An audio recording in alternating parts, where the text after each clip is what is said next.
I keep it thorough. I got 5 chicks in New York, that means one in each borough. I'm in the pocket like Burrow. When I'm back home, they treat me like Robert De Happy Niro. Friday, everybody. We made it. It's Moose and Keith, Justin Fensterman in Fensty. We call him here on the Better Sports Network, or he's called all over the place. Does your wife call you Fensty? No, I told her one time, Moose, and it's great to be with you again. I told her one time, I said, you can call me Fensty if you want to. And she goes, I'm never, ever going to call you.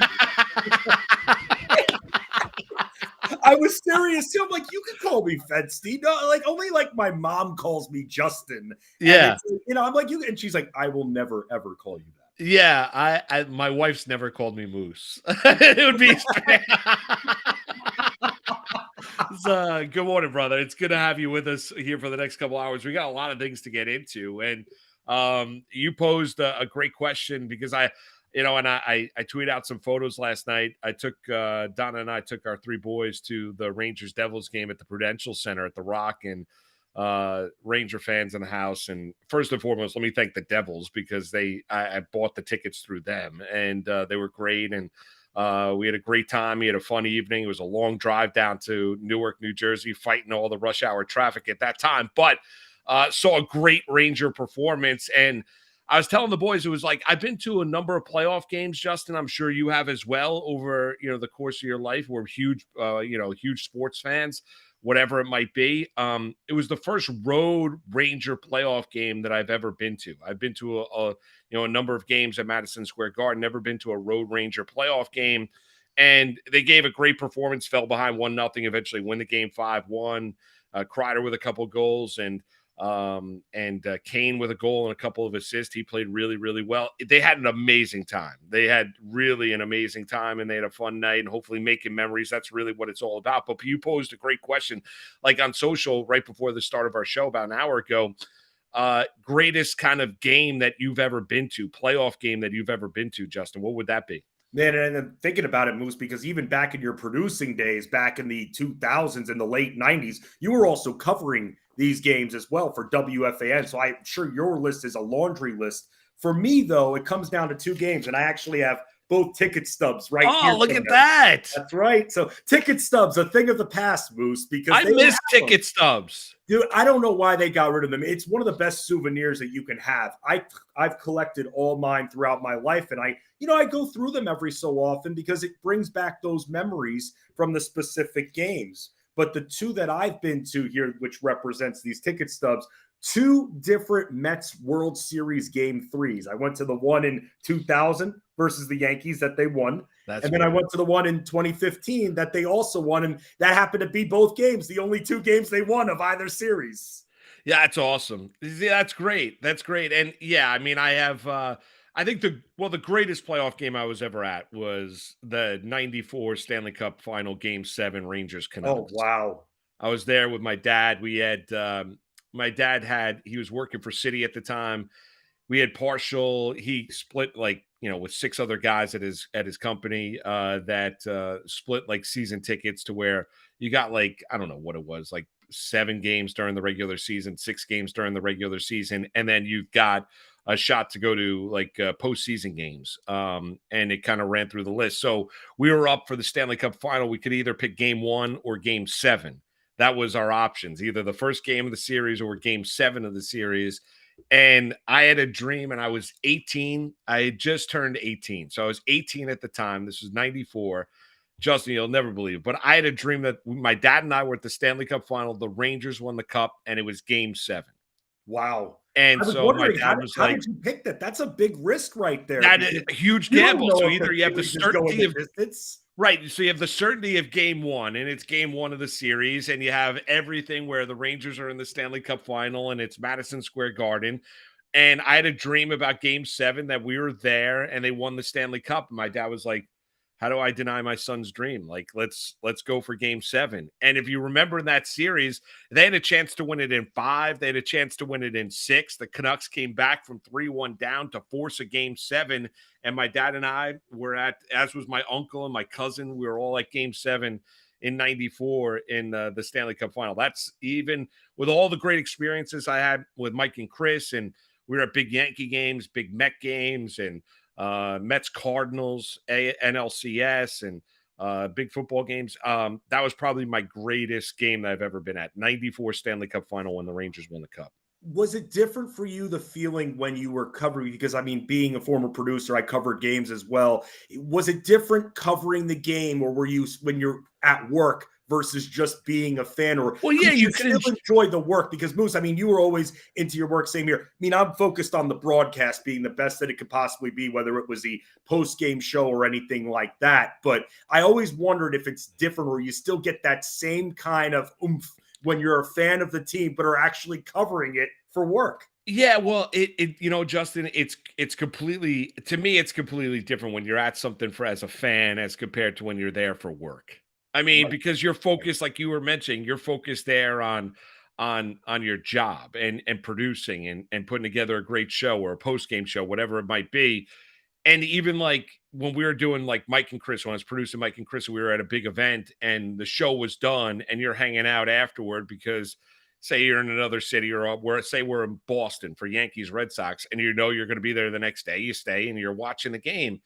You can't root. Like there's no rooting. Like you're sitting there, you're with Yankee people, Red Sox, everyone's covering the game. There's signs all over the place. There's no rooting in the press box. You can't pump your fist. You can't high five anybody. You can't do anything. So you have to basically sit there like a cyborg and watch the game. You can't do anything. So it's completely different now as compared to last night. Like I wasn't over the top and we were with the boys and I was busy getting popcorn and I was going to ask you what it's like to go to a game with multiple kids. Are you just at the snack line the entire time? Well, there was one time where we went out after the first period, Fensty, and they wanted one wanted popcorn, the other wanted chips, and I get waters, right? So went there. The line was like 25 deep. I'm like, I'll go when the second period gets going. Like I'll go at the first break of the second period. I'll go back. There'll be nobody on the line, and I'll be back here in like 3 minutes, rather than waiting 25 minutes on a line at that stage, because everybody, the same line that you could buy water and popcorn and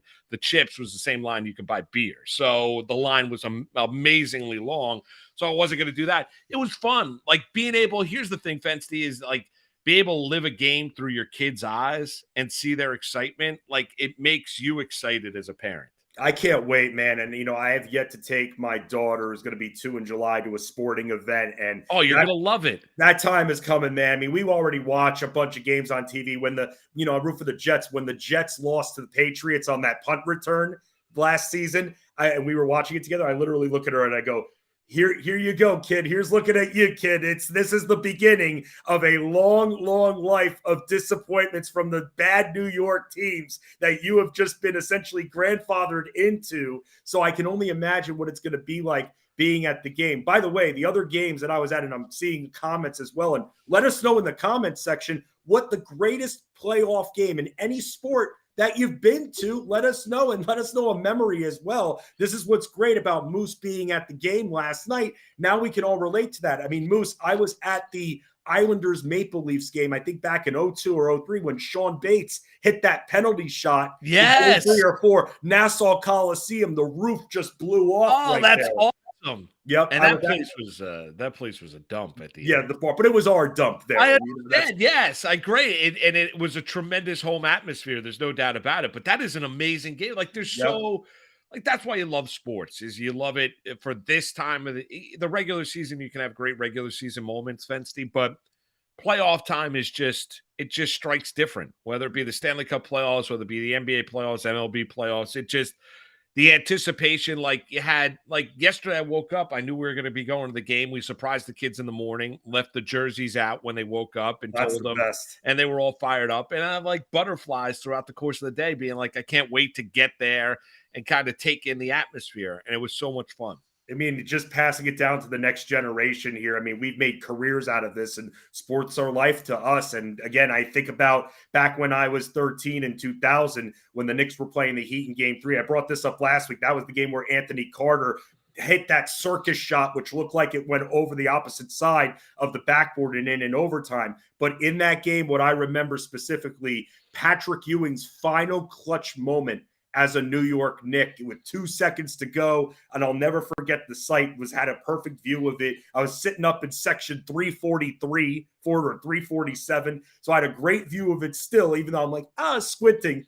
And Patrick Ewing, with 2 seconds to go, gets the ball. And I remember sitting there being like, not Patrick, not Patrick. And he nails that shot from the free throw line with 2 seconds to go.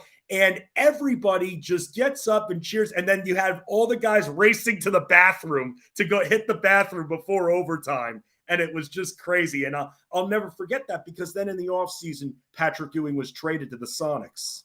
Yeah, I know he was traded, and that was the end of the Patrick Ewing era. That's just amazing. Want to hear from you?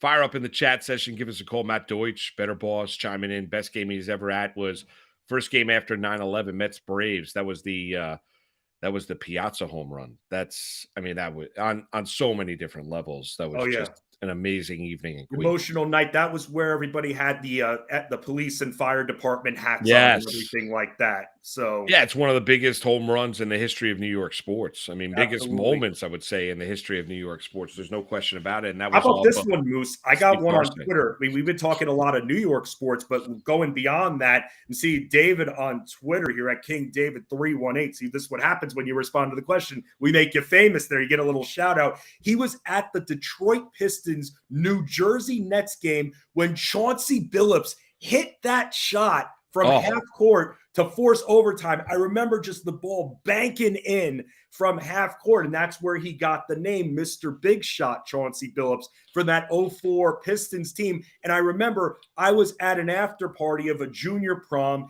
No one else is paying attention to the game. Everybody's like, having fun partying.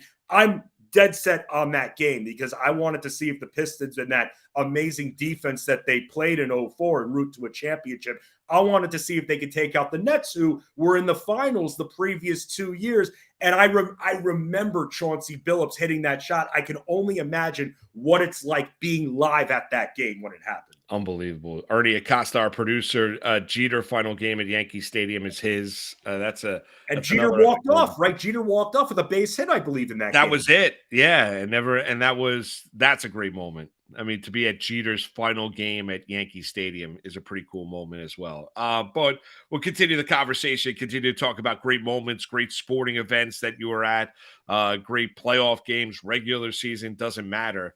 It's a really cool topic, and it's really what makes us sports fans. It really is. I mean, there's no question about it. What's your big takeaway from what we saw last night? We'll get into the NHL and talk a little Rangers Devils a little bit later on the show, but Fancy, what's your big takeaway from what we saw last night in the NBA? The amazing Philadelphia 76ers cover was a big topic of conversation on social as they covered the 4.5, not only have a 3 games to no commanding lead of the Brooklyn Nets in their series, but the fact that Brooklyn went the final 2 minutes and 45 seconds without scoring. It's just they didn't need to do much to cover the 4.5. Not only does Philly win the game, but they also cover the 4.5. Moose, you want my reaction on this game? You could take the next 12 minutes off and take a little nap or something like that, because I can go off. There's a lot of frustration with this game, and it ties into, and I know that you covered it with Corey Parson a couple of days ago. I know you covered it with Keith as well when he was on, but a lot of this ties into the Draymond Green BS suspension. Seeing what we saw last night, 3 minutes into the game, Nick Claxton walks over Joel Embiid. Joel Embiid's on the floor, and Joel Embiid makes like it's a WWE no disqualification match and literally kicks him right in the private area and does not get thrown out of the game. This wasn't what I thought was incidental, because I do think the laws of physics really come to play here with Draymond Green. I saw the video 1,000 times. Sabonis was holding his leg. Draymond Green maybe shouldn't react so much with flaring up the arms and draw more attention of the naked eye of the official. But what Joel Embiid did was fully intentional. And I know that he got a flagrant for it and everything. The fact that he wasn't kicked out of the James Harden in the third of the game for a crotch grab on Royce O'Neal that was questionable in general. I don't get the inconsistency of these referees, man. It's too much with these refs already. And Nick Claxton getting thrown out for flexing, man. I mean, Moose, we grew up with that not even being a call. I mean, even in the 80s, too, you had Robert Parrish literally knocking out Bill Laimbeer, foul not even called. And I know things have changed. They don't want fighting or anything like that. But to see both Nick Claxton getting kicked out for flexing and James Harden getting booted from the third quarter for that questionable crotch grab, and then nothing happening to Embiid. Too much inconsistency, man. I don't know if you thought the same. Yeah, I mean, my question would be this, is that, you look at Embiid, and I guess it's going to be the reaction that Nick Claxton was walking over him, right? Kind of doing that, flex or whatever. I would say this, it started though with Embiid, because as Nick Claxton is going up, Embiid is grabbing his lower body and then goes to the ground. And then Nick Claxton realizes that and starts to step over him. And then Embiid goes to kick him in the you-know-whats, in the privates. And yeah, where is the inconsistency now? Is the NBA going to do something against Joel Embiid?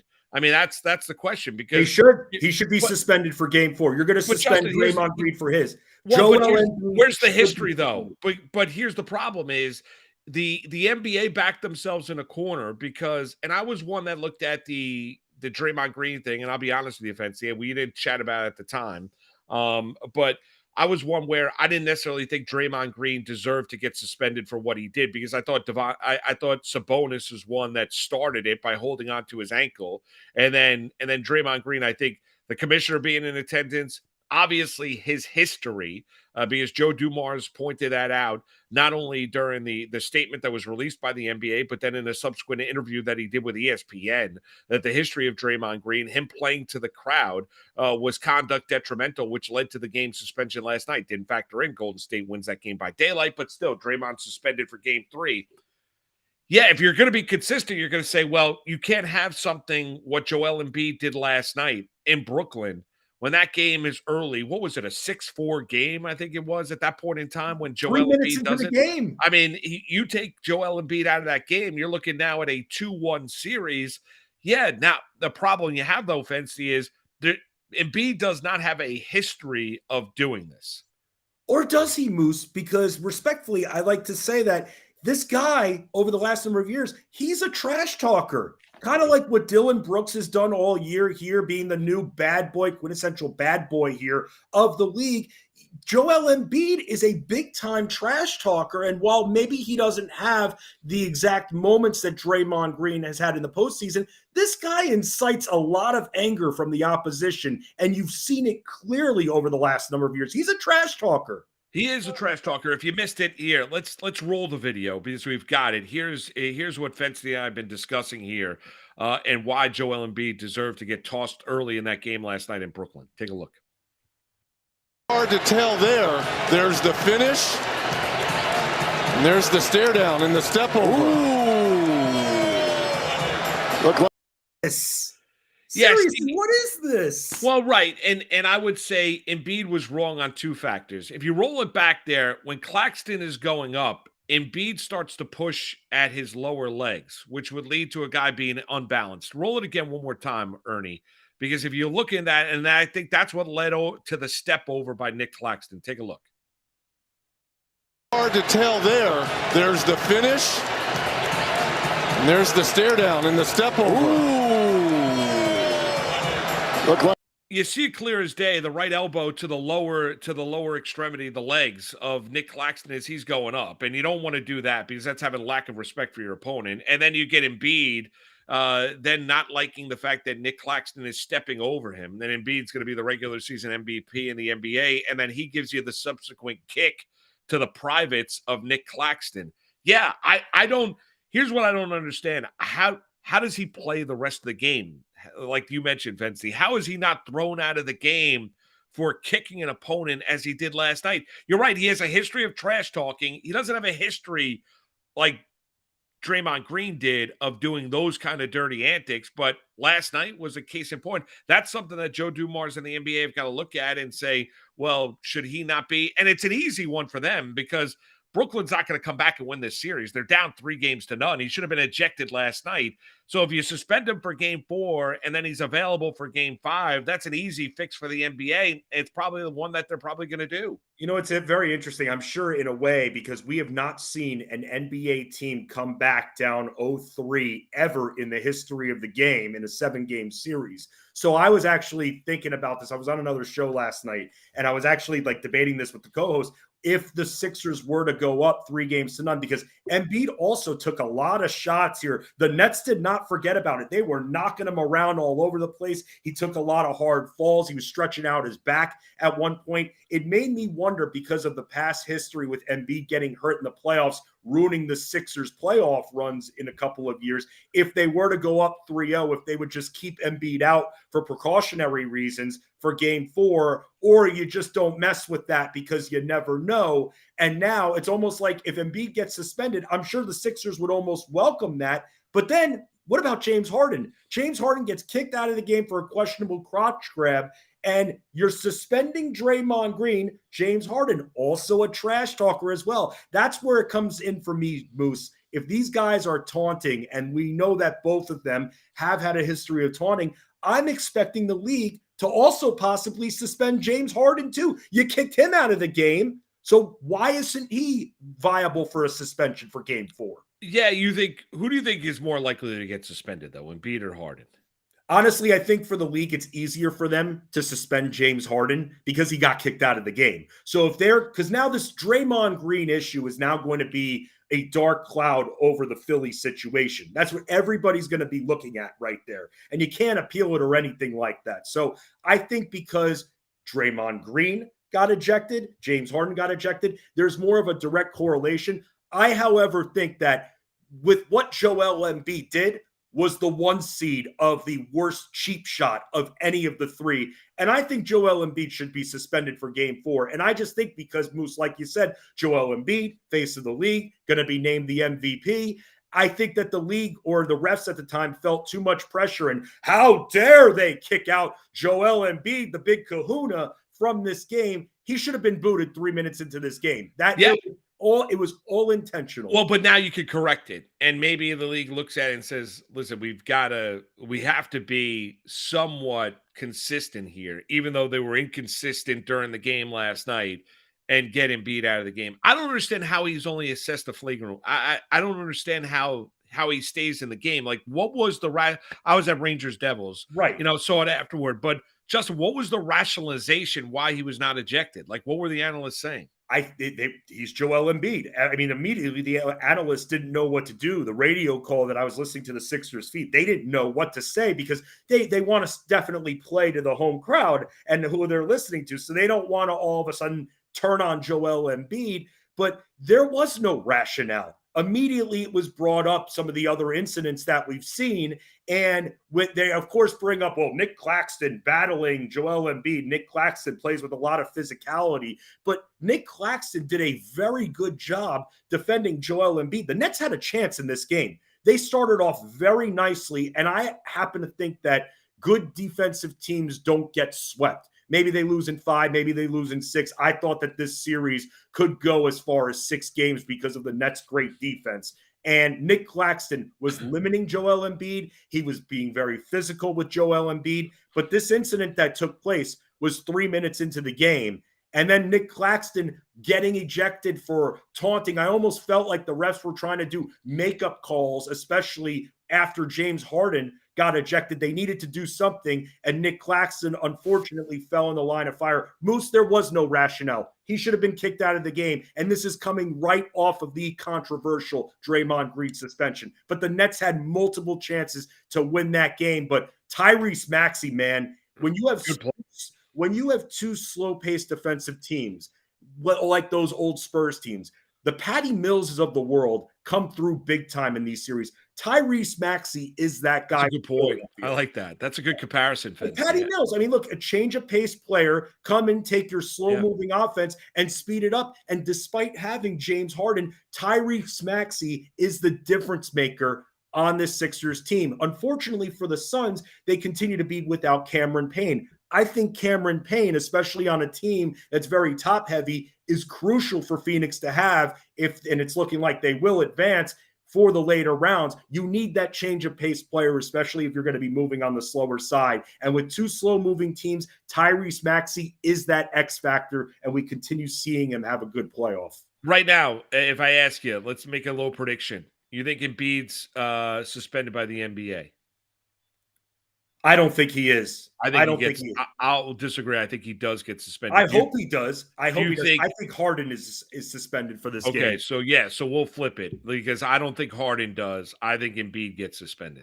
He should get suspended. Both of them should technically get suspended if you're going to do this to Draymond Green. And by the way, Moose, I know now my gears are grinding here because we've had a lot of incidents. Let's look ahead at the Lakers-Memphis series. You've got Dylan Brooks trash talk all year long, causing incidents, getting in people's faces, including Joel Embiid. You have him trash talking LeBron James. Let's say you have an incident where Dylan Brooks, James gets knocked to the ground on Saturday night, and all of a sudden Dylan Brooks steps over him and goes, What? You're no king. You're no GOAT. And he either gets kicked out or teed up. This guy has been openly critical and trash talking. You know what? I gotta be honest with you, Fancy. Like I talked about yesterday. Like I don't know about you. I know you're not wrong. Where he set kind of and raised, I would say, threw gasoline onto the fire to Dylan Brooks with some of his words and rhetoric after the game and after the Game 2 Memphis win. I think it's good for the league.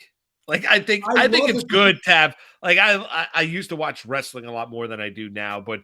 It's always good to have the heel. Like you need someone to play the bad guy. Multiple people to play the bad guy. And like we do have some, guys that play that role in the NBA. Dylan Brooks being another. Draymond Green being another. Moose. I'm with you. I loved it. And trust me, Moose, being Knicks fans growing up, how much did we hate Reggie Miller? But you loved what Reggie Miller, the spice he brought to those series. Like he causing John Starks to headbutt him in 93 in the first round. The trash talking with Spike Lee in 94. It's great for the league, but Reggie never got called on any of that.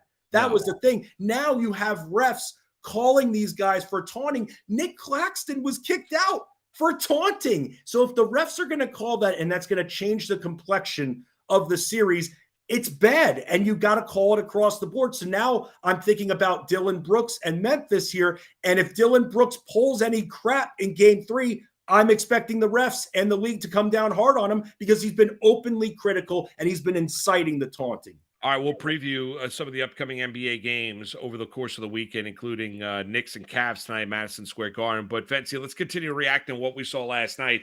Outside of the Sixers leading that series against Brooklyn 102-97, now lead at 3-0.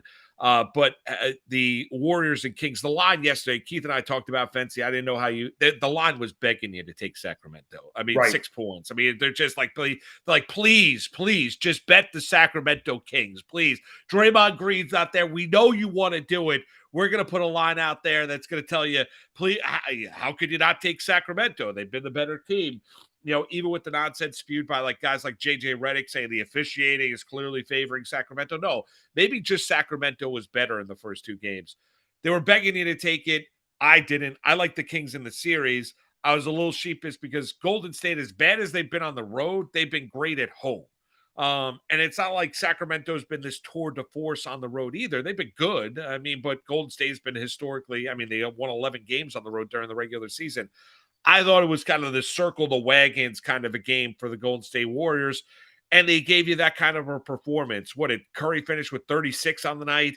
I mean, they're knocking down their outside threes. If Golden State is shooting their threes and hitting their threes and doing that at a pretty good clip, that's why a lot of people looked at them as being a dangerous 6 seed in the Western Conference. I mean, absolutely. And them being favored, the disrespect on the books for Sacramento. And in a way, I get it because, look, the Warriors have been to the mountaintop a zillion times in the last decade. Who's Sacramento? They haven't been in the postseason since 2006. But it's so funny that there are only 2 Western Conference teams that had an over 500 road record in this season. Everybody else under 500. And when you're seeing what Steph Curry did, he shoots better at home, especially from long range. So was looking at that 3-point prop, and it was at 4.5. And you had to be looking at that because I think he averages over 5 threes at home.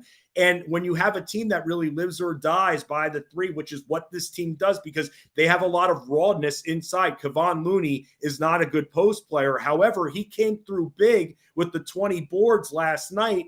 But with Golden State, the one thing I worry about with them is that if Sacramento finds a way to defend the perimeter, and Moose, I think about this a lot because you got Harrison Barnes on the Kings. He knows this Warriors team. He was on that first championship team with them, and he was a pretty good defender back then. It kind of surprises me that the Warriors are still able to get as many open looks as they have. And I'm not surprised that they performed well, especially with no Draymond Green. That's what championship teams do. But with Sacramento's lack of defense, that's going to be a problem. And when the Warriors are as on as they've been and Sacramento has no answer for them on the perimeter, this series is one that's said it's already been exciting.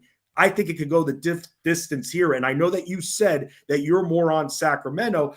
I've been on the Warriors in this series. Naturally, though, I was very nervous when Draymond Green was suspended because that takes care of any toughness that they had virtually in the post, and Looney was able to come through. Yeah, Looney did come through last night. And to play to your point, I mean, the total in the game, I think, was 240.5. It wasn't even close to the total. Golden State can win games like that where it's 114-97 the final. If Sacramento doesn't score, north of 110 points, they're not winning a basketball game. I mean, Fancy, you said it. They're just not good enough defensively to be able to do that. So now that's a 2-1 series. Draymond will be available for game 4.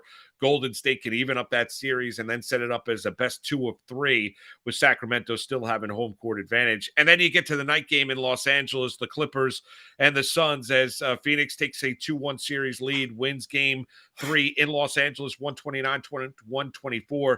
Fancy, here's the deal. I love Kawhi Leonard. The man is just never healthy. I couldn't believe it. We've been talking about Tyler Hero being out and the Draymond suspension and Giannis being out for Milwaukee. There was no word whatsoever that Kawhi Leonard was dealing with any sort of a knee issue. And then word comes out yesterday, what was it, 4 o'clock, 3? Yeah. It was 3 or 4 o'clock in the afternoon that Kawhi Leonard is not going to be playing last night for the Los Angeles Clippers. I mean, out of nowhere, then, he's day-to-day, might be available for game 4. They don't have Paul George. Give him credit when you're getting guys like Bones Highland dropping in 20 points for the Los Angeles Clippers, and they kept it, within range. I mean, they didn't get embarrassed, but how about if you were a Clipper fan and you bet that game early after game 2 and thinking that, okay, well, I'm going to get Kawhi and it's going to be playoff Kawhi, and then all of a sudden he's not available. There was no way the Clippers were beating the Phoenix Suns last night without Paul George and Kawhi Leonard. It goes back to what we were talking about last week when the books opened with the favorites to win the championship on DraftKings, at least. The Clippers were number 2. And I never understood that because this team had yet to prove that they could be healthy around postseason times. And look what we're seeing right now. The Kawhi Leonard injury, you think it's bad for Clippers fans. Imagine covering DraftKings and FanDuel content for fantasyalarm.com, where I'm putting in DFS value plays. I'm doing hours of research on these players here because for me, I'm a perfectionist. Yeah. I want to get every player right. I want every value play to give us that 5x return. Had I maybe known this, something that should have been brought to my attention yesterday, had I known this in advance, then Norman Powell would have been in that video for sure. And he dropped 41 points. But with Kawhi Leonard, we didn't know that he hurt the knee. He sprained his knee in game 1. We didn't know that he was still playing through the pain in game 2. And when I saw that injury note come out, I just shook my head, man, because there's nothing you could do at that point. You got to get your content in early so it can marinate a little bit so enough people can see it. And if I knew that 4 hours earlier, I would have had a half of a different video. And like you said, Moose, Kawhi Leonard, one of the best wings of the last 10 years and maybe even all time as well. You think about some of the small forwards throughout history, guys like even LeBron James and Elgin Baylor. I mean, Kawhi Leonard is up there on that list because he's such a great two-way player and was such a key on those Spurs team. And the reason why the Raptors won their title in 2019 was because of Kawhi Leonard. But like you said, he can't stay healthy. And when you do give the guy 40 minutes like he played in game 2, he can't recover. His body is just not made for it with all that load management. You talk about fantasy for fantasy basketball leagues. You're not drafting this guy. He's the antithesis on what you want sitting out every other game. The load management did nothing for him because look where we're at right now. Clippers needing a win, no Paul George, and he's ruled out and is still, by the way, day to day with a sprained knee. If it's really a sprained knee and not a tweak or anything like that, we may not see him for game 4. Yeah, we might not see him. And then the Clippers not winning this series and beating the Phoenix Suns, even though there's concern here, Fensty. And I saw, ESPN chatting about it the other day. And I know you look at these kind of things as well when you're looking at the Phoenix Suns. I mean, they're so top heavy. I mean, can the Suns really win an NBA title when you have Durant logging 38 to 43 minutes a game, Chris Paul logging 37 plus minutes a game, Devin Booker played 45 minutes last night. DeAndre Ayton played 35 minutes. I mean, they're starters. Even Craig played 27 minutes. I mean, they got a little bit of relief off the bench from, Biyombo Lee and Warren and guys like that, but not all that much. Can their starters, can Phoenix hold up physically? Paul's got a history of getting hurt in the playoffs, and we know Kevin Durant is more hurt in the regular season than the postseason, despite the torn Achilles that he suffered with Golden State when he came back in that Toronto series. But can they hold up physically for a long run here if you've got a ticket on the Phoenix Suns to win an NBA title? I think they can, but I thought that they were going to, at the beginning of the playoffs, I thought that they were going to represent the West. You got a healthy Kevin Durant back in there. I think that they're very well coached. I know that they've had a little bit of drama between Monty Williams and guys like DeAndre Ayton and stuff like that, but they were able to put it to the side and hang in there in the West. Do I think they can? Yes, but I mentioned this before. Cameron Payne, who's been dealing with this back injury, we haven't seen him in the playoffs. He needs to come back. This series, they're going to get bailed out. They're facing a hurt team that happens to be a good defensive team. And guys like Russell Westbrook, that this world is, backwards when Russell Westbrook is playing good defense and making key defensive plays against Devin Booker. So I think that the Suns get a little bit of a break, and especially now with Kawhi Leonard dealing with this sprained knee. But then you think about their next matchup. Remember, in the NBA playoffs, there's no reseeding. So their next matchup is against the regular season Western Conference champs in Denver, who I don't think they're filled with the most amount of depth as well. But then you run into some of the other teams, Moose, and I get a little concerned because they need Chris Paul passing, not scoring. They need Devin Booker being as on fire as he was last game. They need Kevin Durant firing on all cylinders as well. And when you don't have those extra players off the bench, and you mentioned Torrey Craig, they got some help from him over the last couple of games, hitting some big threes. They don't have a lot of depth. So, yes, it does concern me a little bit. But I think one of the things that the Suns can do to help themselves, and I don't know why I don't see this, Moose, maybe because I'm an old soul, maybe I'm a traditionalist, maybe because my favorite positions in the NBA, the sport I love most, are power forward and centers, because I had a dream that one day me standing at 5'11", overweight and everything like that was going to be the next Charles Oakley, and I love the traditional power forward and center. Let these centers bang. The floor stretching ability, nobody gets fooled by that anymore. Nobody. Every center pretty much can shoot threes outside of maybe Rudy Gobert. DeAndre Ayton is a very solid mid-range player, but one thing he doesn't do, Moose, he doesn't post up at all. He doesn't back down. He doesn't post up. He doesn't call for the ball. We grew up on Patrick Ewing, Mr. Post Up, move through the middle, move to the far side. DeAndre Ayton gets the ball, and the defender's already squared up against him. He's a very solid shooter from the elbow. But with how soft the Clippers are up front and how big he is, how much size he has, the wingspan, call some plays for the guy in the post. The worst that can happen is he draws contact and gets either a Vitsa Zubac or Mason Plumlee in foul trouble. But the Suns refuse to do that, and I really don't know why, because when your back is to the basket, one of the advantages of posting up as opposed to just hanging there at the elbow squared up, when you're posted up, you get the ball in the post, somebody else can cut, and because of the way you're positioned, you automatically set the screen. You're positioned like this, you set the screen very quickly, and that's it. And Ayton can do that with his size, and the Suns haven't figured it out with him yet, and it really frustrates me, as you can see. You confident Suns win this series? I am.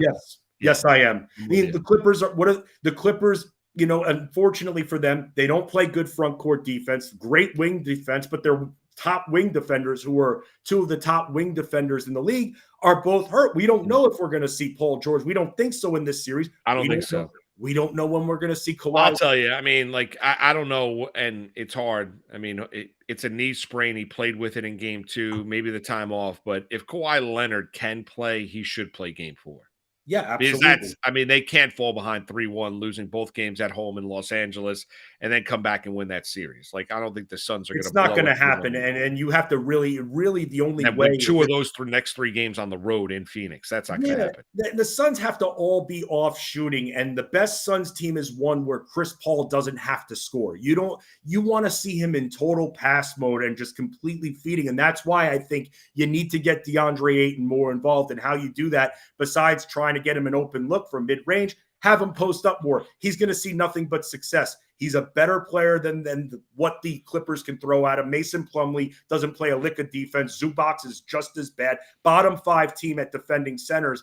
The Suns just need to figure it out, because guess what? Guess who he has next? Nikola Jokic. Also not one of the best defensive centers, but he's bigger in size and he can move. So Ayton's not going to get those high percentage looks from mid-range like he's getting now. He's Justin Fensterman. I'm Mark Malusis. The show is Moose and Keith. We'll come back. You got a firing in the NBA. We'll get into that.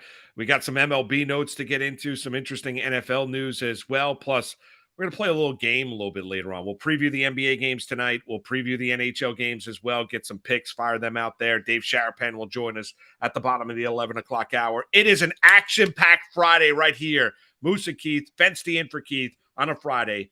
Better Sports Network. Moose and Keith, weekdays at 10 a.m. Eastern. The word genius is there. Bob Glover, it describes him. Bob, so when's the last time that Twitter defeated you? Because I've been defeated by Twitter today. I'll tell you how Twitter defeated me one time. I had the mistaken impression that the year that Troy Polamalu won the Defensive Player of the Year, it looked like it was going to go to Clay Matthews Jr., and I tweeted it. And there was a guy on the media bus. He was like, oh, yeah, he's got it, a guy I trust. I won't tell you who it was, but his initials are Mike Garafalo. So I went with it. Got a DM from Rich Eisen, NFL Network. He goes, you sure about that? I go, oh, man. Oh, I just got this wave. Because, accuracy to me is really important. Yeah. So I'm literally on the media bus. We're just getting back from media day. We are slipping and sliding in Dallas. It's snowing. I get off the bus. I open my laptop. I am hunched over. And I just, literally people are passing me. Bob, what's wrong? And it was Polamalu. And Adam Schefter had retweeted me. Trey Wingo had retweeted me. I'm like, oh, I'm dead. So when it's Polamalu, then how do you handle that? What was the subsequent tweet I think afterwards? I said, got some bad Twitter info. I didn't put Garafalo's name on there. I had to 10 years later, you can out him. I like that, yeah. He wouldn't mind that. He knows the stories. So. Yeah. He actually said to me, hey, Bob, I think you might have jumped the gun on that. I was like, oh, crap. There we go. Campus to Canton on the Better Sports Network. Would Dion bench Shedeur? I don't think he would. How bad would it have to be? Because we've seen horrendous quarterback play from this Colorado team for the last, 4 years, 5 years? JT Shroud, Brandon Lewis, just terrible quarterback play. They were 131st, which is dead last in pass EPA per play. Obviously, it will be better, but how bad does it have to be for him to bench his own son? I'm not sure he will ever either, especially with the attitude that he came in with. If they don't get Rashada, who do they bench him for this year anyway? I don't know that there's another answer on that roster that you go to. They don't really have a guy behind him, so I don't even know if we would know the answer to that until the next year, assuming that he doesn't declare for the draft, he returns, they bring somebody else that's competent and behind him. If they're going to do this the Lincoln Riley way, next year would be the class to bring somebody in. Shedeur Sanders is going to be a third-year player. So he's going to play 2023. I don't think he's declaring for the 2024 NFL draft. So he's going to play in 2024 and then declare for the 2025 NFL draft. And let's remember this. He hasn't had a full recruiting cycle at Colorado. He will have that next recruiting cycle. So maybe he could get one of these class of 2024 quarterbacks there to come to Colorado. However you're invested in sports, From betting to fantasy, collectibles, and more, join our community on Better Sports Network.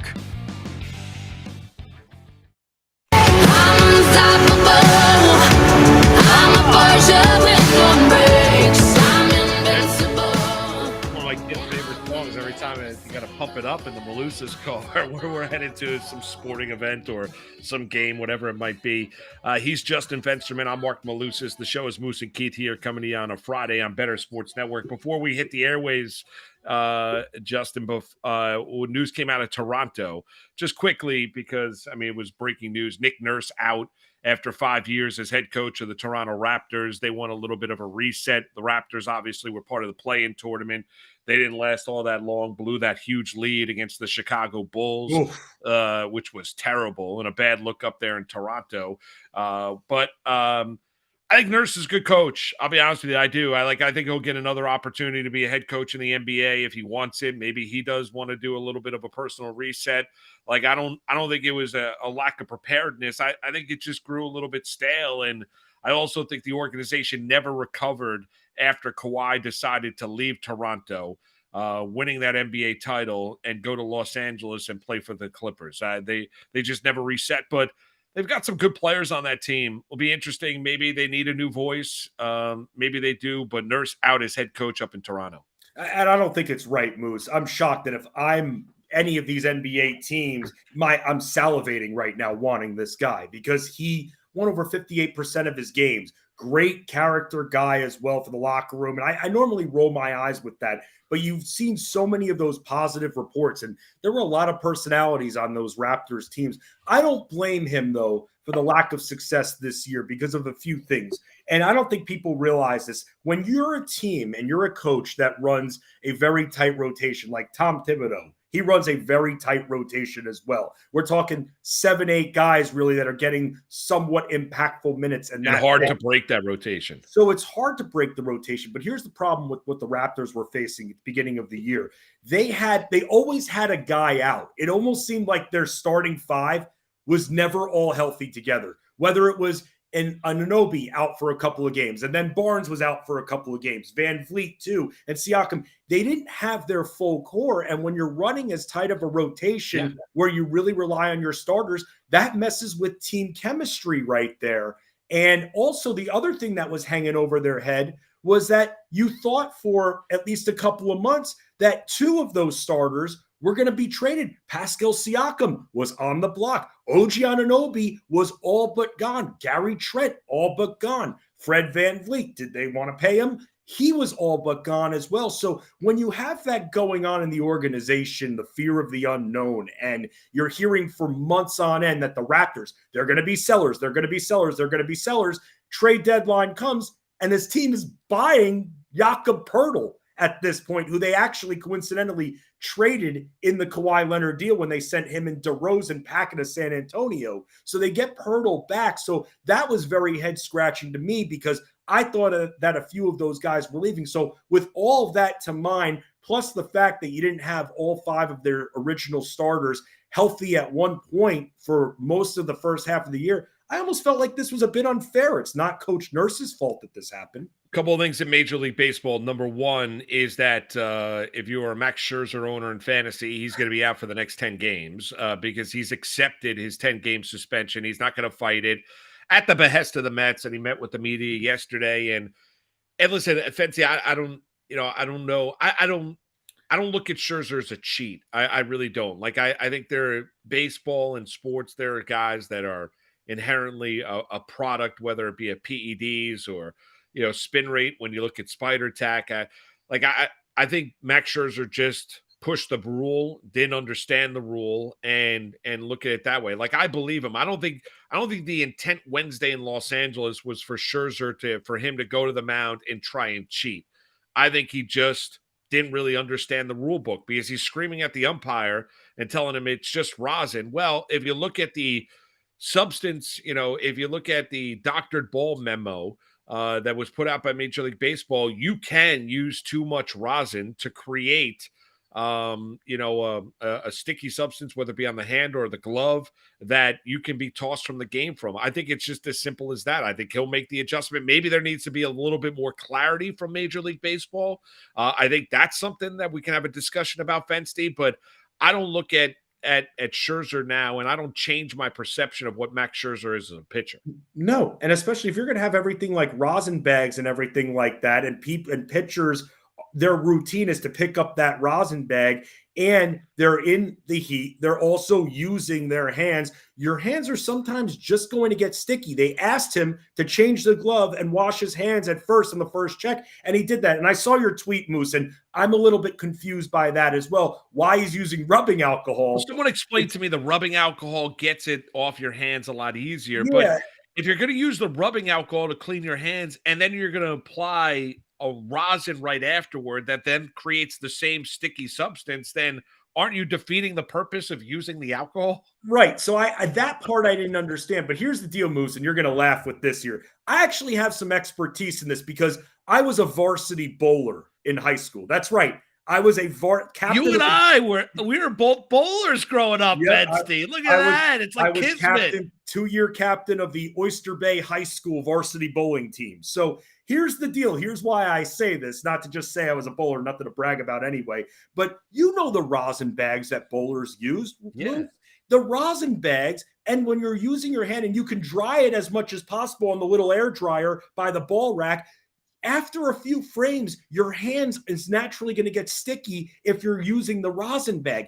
It just happens. And I think I side with you on this, where the league needs more clarity on this, sometimes hands are going to be sticky. When I was bowling in high school, and it was customary, after my frame, my teammate would toss me the rosin bag every time. You toss the person the rosin bag, you catch it, do a little thing, you put it down.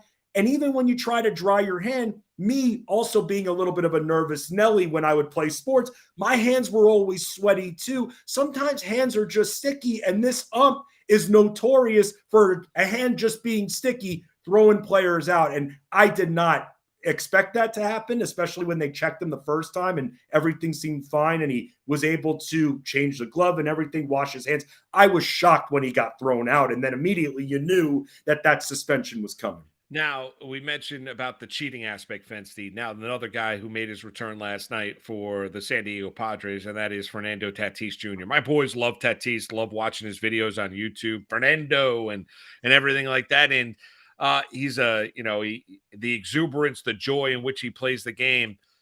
He's got a little bit of a hill to overcome based on the suspension, and he went 0 for 5 in his return with a couple strikeouts, did Tatis Jr. He's still a wonderful player. There's no question about it, but the perception, just like is the perception from my perception of Max Scherzer has not changed. The perception of Fernando Tatis Jr. has changed when, I've got a 10, 8, and 6-year-old, 3 boys. When they're asking me, is Fernando Tatis Jr. a cheater? Well, the answer to that is yes. Well, what did he do? Well, he used performance-enhancing drugs. Then you get into go down the rabbit hole of, well, what are PEDs? And then how does it affect the body? All of these things, because kids are naturally curious. So you go down that rabbit hole. But Tatis Jr., for fantasy owners there, Fensty, for baseball fans, what version do you think we're going to get? Because not only does he have to stay healthy physically, there's also a mental aspect to Tatis as well, coming back, understanding that everyone around Major League Baseball knows that outside of the motorcycle or moped accident that he initially had, that he was also suspended by Major League Baseball for using a performance-enhancing drug. I think that it does change him a little bit. I think that because we're so used to it now, I mean, Moose, we remember the Mitchell Report and everything, all of our heroes from the 90s that were getting called out. And it seemed like it was just about anybody with power that was getting called out. Now I almost feel like we're used to it. So the new generation of sports fans will be a little bit more forgiving. I'm not one of those people, though. Yes, it's going to take him a few years, and hopefully you forget about it after a few years. But look, Moose, when it comes to cheating in sports, people still get at the Astros. Yankee fans especially here thinking they were robbed of a championship because of what Houston did with the trash cans. People are still not over that. People don't forget. That's what it really comes down to. So, yeah, he is viewed a little bit differently. And you can forgive, but you can't forget, because you're always going to be thinking, at least for me, that even though this guy is young and he can be clean for the next 5 to 10 years, it's always going to go back to that, at least for me. I mean, even Moose, someone like Alex Rodriguez, and you being in the area at the time when he was going through his stuff, because A-Rod, I mean, look, A-Rod was a little bit of a heel at the times with things he said and things he did. But still, when that happened, I almost felt like Yankee fans were just so sad about the situation, and they still haven't gotten over it from A-Rod, and that was, what, over 10 years ago. Yeah, and I think also when the shots at Jeter initially, and then him kind of having this air about him, when you look at Alex Rodriguez, where he kind of wanted the acceptance into the Yankee club before he had kind of earned his way into the Yankee club. So a little bit different. But yeah, Tatis Jr., I still think he's going to have a big year. Do you think he's going to hit well this year, Fence? I do. I mean, look, he was fine in the minors before serving the suspension. I think he'll be fine. Last night wasn't one of those nights. I saw his first at-bat when he struck out. He struck out a couple of times, 0 for 5. So I think he'll get a few games under him, and that's fine. You mentioned the mental aspect. I'm sure that's going to impact him a bit, but then after a couple of months, he'll get back in the groove. And I think that because you spend so much time with your teammates, as long as your teammates are there supporting you, being like, hey, man, it's okay, it's going to be okay, you could kind of fade out that noise from the media, because look, nobody's going to forget. People like to hold things over these athletes' heads for some reason, especially on social media. And I just think that's how it's going to be for him. And one of the things, Moose, that makes me sad, especially being a father and thinking about this, I mean, your boys are asking you about this. They're obviously curious on why he had to use this stuff for the game. If it's cheating, then I worry about even our kids, when they go to play baseball. Well, my hero, Fernando Tatis, did this. I'm going to try to find a way to cut corners or a workaround if I want to play baseball to improve the power. And it's going to take away from the good old fashioned hard work and work ethic that a lot of players, like my favorite, Ken Griffey Jr., who, Moose, I don't know if you agree with me or not, but looking at his body type throughout his career, and that's one of the reasons why he remained my favorite baseball player of all time, was that I don't believe he ever used anything. The body type to me never changed. He suffered all the injuries, never really fully recovered once he started suffering them in Cincinnati. And the guy could do just about anything, had one of the greatest swings out there. The backwards, he made wearing your hat backwards cool. So much about him, Moose. And I never thought that he was on anything. And to this day, I still believe that.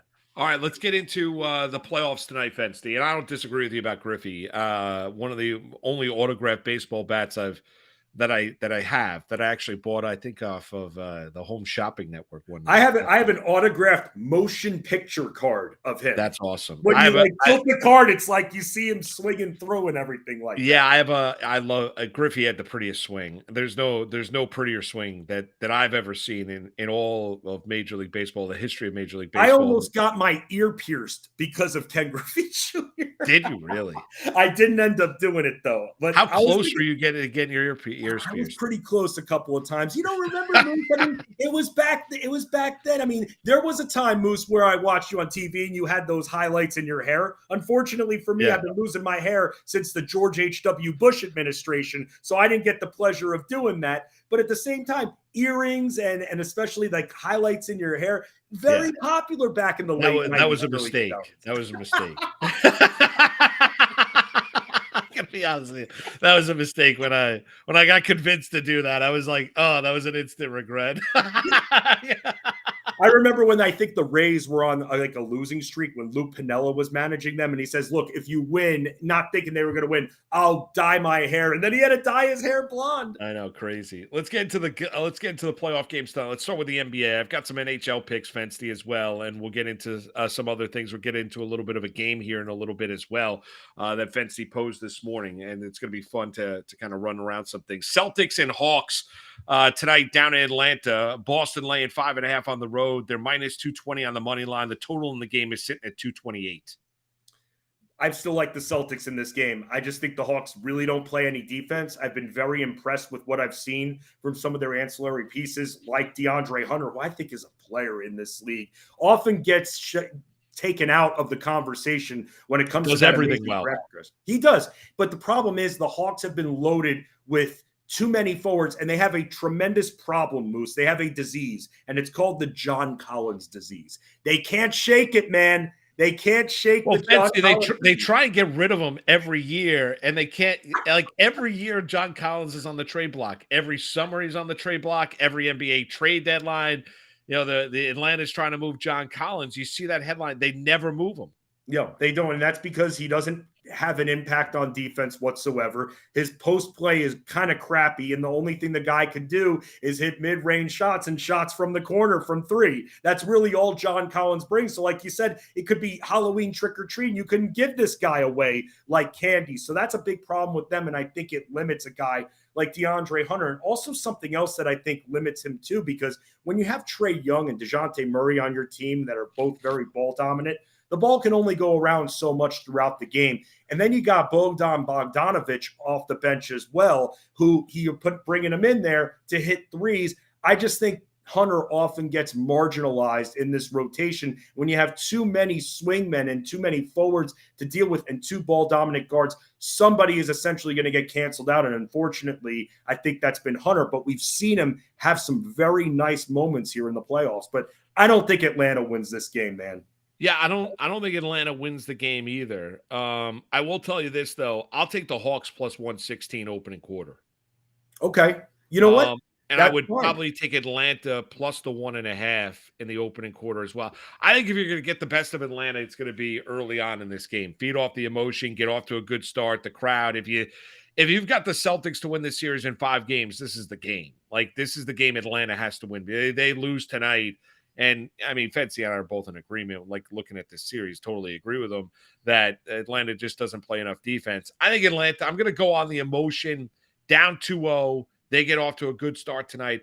I would take the Hawks in the opening quarter, but I would agree with you. I would take the Celtics for the game. Yeah, I'm looking at the opening quarters, by the way, Moose, from both of the games. You had Boston win the first quarter in game 2, 28-25, which is actually very encouraging to me. I like seeing that because when you're looking to make a bet like that, it's not necessarily like it has to happen that Atlanta wins. They have to keep it competitive. Now, in game 1 of the series, yeah, that was a 10-point quarter, but you like to look at the last game. It's not like you're looking at full season-long stats anymore. You're looking at what they did the last time out. And I agree with you, Moose. I mean, the game's going to be in Atlanta. You're right about the emotional factor. If I think the Hawks are going to be able to win this first quarter, I think what they do is they almost use Trae Young as a decoy.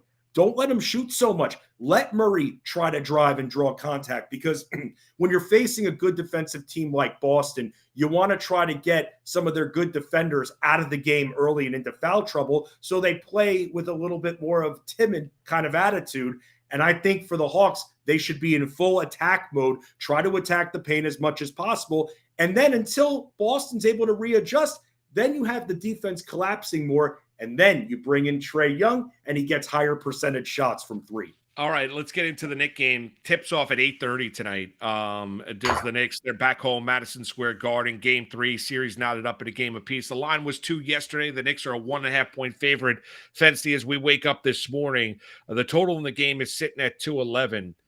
I think this, I'm going to go, I mentioned it, Sharapan's talked about it, you've talked about it, like kind of the zigzag theory when you look at playoff series. You saw Cleveland respond in game 2 from what happened in game 1. I think you're going to see the Knicks respond after what game 2 and game 3 tonight. I think a game 4 ultimately is going to decide what kind of series are we going to have. Are we going to have a series that goes 7 games? Or are we going to have a series where the Knicks take a 3-1 series lead going back to Cleveland? I don't know if I necessarily think the Cavaliers, figured something out with the Knicks in game 2. Now, Garland had himself a game. He finished the game with 32 points, right? He had 26 in the first half. I think he did. They ran him off the court in that second quarter in game 2. The Knicks are going to need somebody outside of Randall and Brunson tonight. IQ, Grimes. I'm not going to hold out hope that it's going to be RJ Barrett. I do think, we talk about the emotion, like Madison Square Garden tonight at 8:30 with that game tipping off is going to be an unbelievable atmosphere. I think the Knicks. I would take the Knicks. I would lay the 1.5. Yeah, I think that the Knicks are going to win this game as well. I think we end up with a 2-2 series. And unfortunately, and I said this before, and I know Baby J is not going to like to hear this, and he's going to have to get his vocal pipes ready to sing. I still think it's going to be the Cavs in 6 ultimately, Moose. I just think that they play better defense. They've got enough offensive weapons. You're seeing what Karis LeVert can bring to the table for this Cleveland team as well. With the Knicks tonight, though, because I'm waiting for Donovan Mitchell to light up the Garden, and I really do feel that Donovan Mitchell is playing with an extra chip on his shoulder because he wanted to go to New York so badly. And the Knicks wanted him too, but the Knicks stopped wanting him. And to Mitchell, doesn't matter what the asking price is to him. He thinks that he's worth it. He could be worth the keys to Madison Square Garden. He's going to think with his level of play, he's worth it. So I'm wondering when that explosive game is going to come. The Knicks played in game 2 like, okay, we got our split already. We're good. This is house money right there. You can't play like that. I agree. I hated their effort in game 2. It was hard. What effort, Moose? You and I are putting in more effort on this show than the Knicks did in the entirety of game 2. There was no effort. They took game 1. They're like, okay, we got our split. House money, best defensive team in the NBA. Now we'll go back to the Garden and see if we can take advantage at home, which is a very bad attitude and a very Knicks attitude that we've seen in the past. How many times we've seen them put on a very strong game 1 and then get blown away game 2. Tonight, though, I think the key for the Knicks, just like in game 1, the health of Josh Hart. Josh Hart wasn't moving around, man. That ankle injury that he suffered, he just wasn't moving the same. I'm hoping with a few days of rest that they're able to get the best of Josh Hart, because this is no coincidence, everyone. Josh Hart can play 4 positions. That's right. I'm going to say it again. Josh Hart can play 4 positions on the floor. You need him to play a smaller power forward, he could do that. You need him to run the point, he could do that effectively. You need him to be a 3-and-D guy on the wing, he can do that. And there are not many players like that. And unfortunately, Moose, RJ Barrett is just such a poor shooter from the outside that the Cavs are going to give him 6-7 feet every single time. And here's my counter to that, Moose. If I'm the coach, here's my counter to that.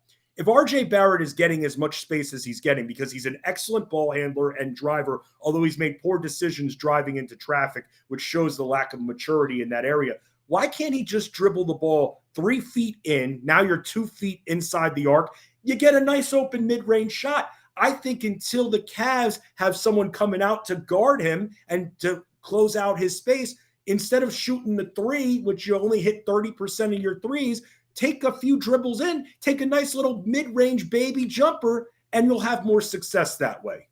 Yeah, I don't disagree with you. I really don't. I agree with you about RJ, but Fancy, it's come to a point to me with RJ Barrett where I'm trying to stop figuring it out. It's like a Rubik's Cube. It really is. Like, I don't know what's going on. I love the work ethic. I love his ability to drive. I think he's a very good attacker. I think he's got a really calm, cool demeanor. He's still too left-handed oriented. Yeah, I mean, he needs to, Baby J saying he needs to show something tonight. I mean, I think the guy, if you get a guy, and I agree with you can't count on Hart, I think it's got to be IQ. I mean, it's strange, Fancy. Does it strike you funny how the NBA announces these awards? Like, it just comes out of nowhere. It's like no rhyme or reason. All of a sudden, Malcolm Brogdon's the 6th man of the year. Like, there's no build-up or anything like that. It's just like, here's the announcement. It's Malcolm Brogdon.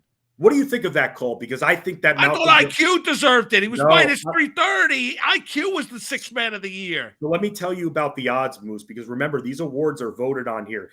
Everybody has to be careful with what they're seeing with the odds. The reason that you saw, because Malcolm Brogdon had full control of this award, absolutely deserved it. He is the dictionary, the Webster's dictionary definition of a 6th man. He didn't start it all year. You saw Emmanuel Quickly when the Knicks were on that winning streak. You saw Quickly come through in a big way. Jalen Brunson got hurt, and he was able to do more and have more command of the offense, and then the odds shifted heavily in his favor. But when you look at the season as a whole, Emmanuel Quickly didn't have as good of stats across the board as Malcolm Brogdon. Brogdon was a better shooter, better defender, and Brogdon's not even that good of a defender. More rebounds he averaged, more assists he averaged, more points he averaged. He shot better than him. And like I said, the guy didn't start one time the entire season. And I know that you can't hold that against Emmanuel Quickly, because if Jalen Brunson is hurt, you need this guy to be running the point and to show the scoring ability. I thought the right decision was made. I put that out on Twitter at Fensty Sports. I put it out on Twitter. I've been putting it out on Twitter for months. Malcolm Brogdon fully deserved that award over IQ. Yeah, I mean, we'll agree to disagree. I thought it should have been IQ. I get the point in the disparity where Brogdon's actually a pure sixth man as compared to when you look at IQ. I do think, though, tonight Fensty Quickly's got to show something. Like, you're going to – yeah, Hart is not 100%. He's not – I can't count on Barrett. I mean, I can't go into a game thinking, oh, this is going to be RJ Barrett's game. He's just not that caliber of player at this stage, and everyone likes to tell you that he's young. I think it's got to be IQ tonight, as the Knicks are a 1.5 favorite in Game 3, taking on the Cleveland Cavaliers. He's going to be playing with a chip on his shoulder because he lost that award. Players love to win awards. Players love to get that spotlight. I'm sure that Emmanuel Quickly was thinking like you were, minus 260, 360 to win the award. He's looking at the books. Everybody is. And boom, just like that, randomly, after we find out that Kawhi Leonard is out for his game, where we're like, what the hell's going on? Malcolm Brogdon, boom, just like that, wins the award. All right, Denver tonight. They're on the road in Minnesota. If you've got the Nuggets, say it's played exact series, they win this in 5 games, knock it off the Minnesota Timberwolves, then you have to expect Minnesota to win tonight. Because just like we were talking about Celtics and Hawks, tonight's tonight. Like, if Minnesota falls behind 3-0, I mean, the series is over anyway. Minnesota's not beating Denver in a 7-game series. We're just talking about the fact of how if you pick Denver in a certain amount of games. I still am going to take Denver, even though Minnesota I thought was exhausted game 1, showed themselves a lot better in game number 2. There's things about Minnesota that I think can frustrate Denver, but I just don't see them being efficient enough. I mean, are they going to get the same type of performance against like they did in game 2 from Anthony Edwards? And they still lost that game. What would make the argument tonight for the T-Wolves to be able to get this and make it a 2-1 series in game 3? So Karl Anthony Towns needs to do something that he's allergic to doing. And I don't know if there is anything that he could take to get the effects of the allergy. He's allergic, Moose. And I don't know if you know this, again, I'm not a doctor or anything. He's allergic to playing defense. Very highly allergic. Hives, eyes getting all swollen, everything. Right. And he just does not play a lick of defense. For a guy who's as massive as he is size-wise, and especially with the twin tower effect that they have between him and Rudy Gobert, who I don't think is 100%. I think that he's a little bit banged up right now. They should be able to close out that lane every single time. And they're just unable to do that. And by the way, speaking of closing games, you saw it in the Laker game. They had the Lakers. They had them in that game. They ran out of gas. What you saw here in the last game in this series, they were coming back furiously. They took the lead. Then they ran out of gas again, and Denver, Jamal Murray was able to take over. So can Anthony Edwards have the same game that he had? Yes. Is Karl Anthony Towns going to do anything to close out that lane? No, because he forfeits defense. That's just what he does. And I think Denver's going to be all over them. I'm not betting this game on the spread. I am looking at that low total, and this is where I will go back to regular season games. We've seen this total go over the 208 more often than not. And I think that this is going over tonight because I think Minnesota is putting everything on the line. They're going to take some chances. But I think with what we've seen from Denver, as long as Michael Porter Jr. doesn't just stay at the arc and he actually attacks the rim like we saw early in the series, I think Denver's going up 3-0, and I have the over in the 208 here. Yeah, I'll take Denver. I'll lay the 2 in the game. We'll come back. We got a little game to play. I'll fire out some NHL picks as well, and Sharapan's going to join Fensty and myself right at the bottom of the hour at 11:30. He's Justin Fensterman. We call him Fensty. Everybody, aside from his wife, calls him Fensty as well. I'm Mark Malusis. My wife has never called me Moose, but other people have. It's Moose and Keith with you on a Friday right here, Better Sports Network. Better Sports Network. Collectible moments. Everybody up here at U.S. Cellular. Sox 5 runs, 6 hits. The 2-1 to Bartlett. Swing, chop to short. Ramirez has it, throws. Bartlett picks the perfect game. His second no-hitter. People going crazy here at U.S. Cellular. He's mobbed by his teammates. A perfecto.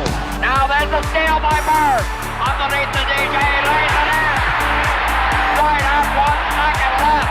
What a play by Bird. Bird stole the impounding pass. Laid it up to DJ. DJ laid it up and in. And Boston has a 1-point lead with 1 second left. Out of the I formation on first down. Peterson to carry, looking for running room on the right side, has it to the 25, across the 30, across the 35, and out of bounds at the 40-yard line. Adrian Peterson has just gone over 2,000 yards for the season, the 7th man in NFL history to cross the 2,000-yard mark. Well, a thundering ovation for number 66, Mario Lemieux. Just the emotion I'm sure Mario is feeling in this place. You don't appreciate something until it's gone, and it's so great to have Mario back. Yager turns around. Over to Lemieux. Mario Lemieux, his first goal in his comeback here tonight at the Mellon Arena. And the Penguins lead 3-0, and he is smiling like a butcher's dog. Mario Lemieux. Oh, the band is out on the field. He's going to go into the end zone.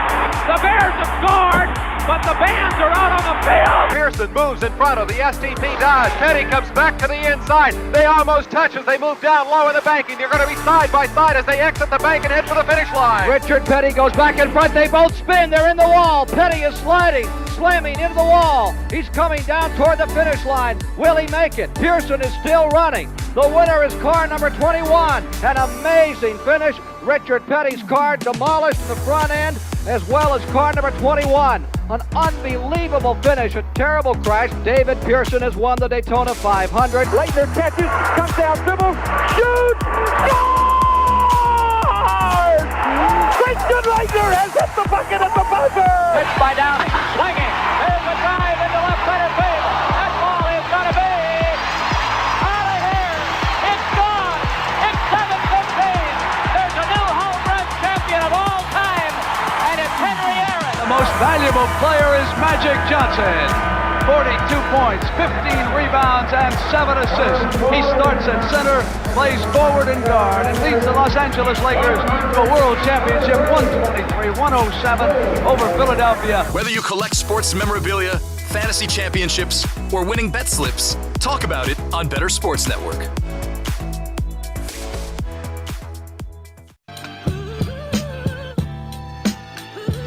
Welcome back.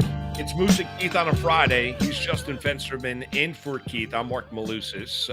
Got some NHL picks, Fensty, before we get into a little game that you proposed. I love the idea. It's fantastic. I like the Islanders tonight, back home against Carolina. Teravainen out for Carolina. He suffered a broken hand surgery. That was announced by Brindamore after Game 2. The Islanders have played a very, very tight series. Carolina, all they do is play close defensive games. They're minus 122 back at home at UBS Arena later on tonight. I do think the Islanders get themselves back into that series. They're down 2-1.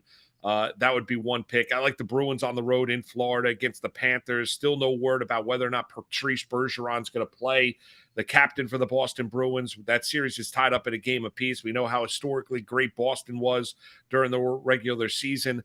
I think they rebound after their loss. They did each and every time during the regular season. I was shocked about that, by the way, that Florida was able to take it to them like they did. It was crazy, right? I mean, are you a huge Stanley Cup playoff guy?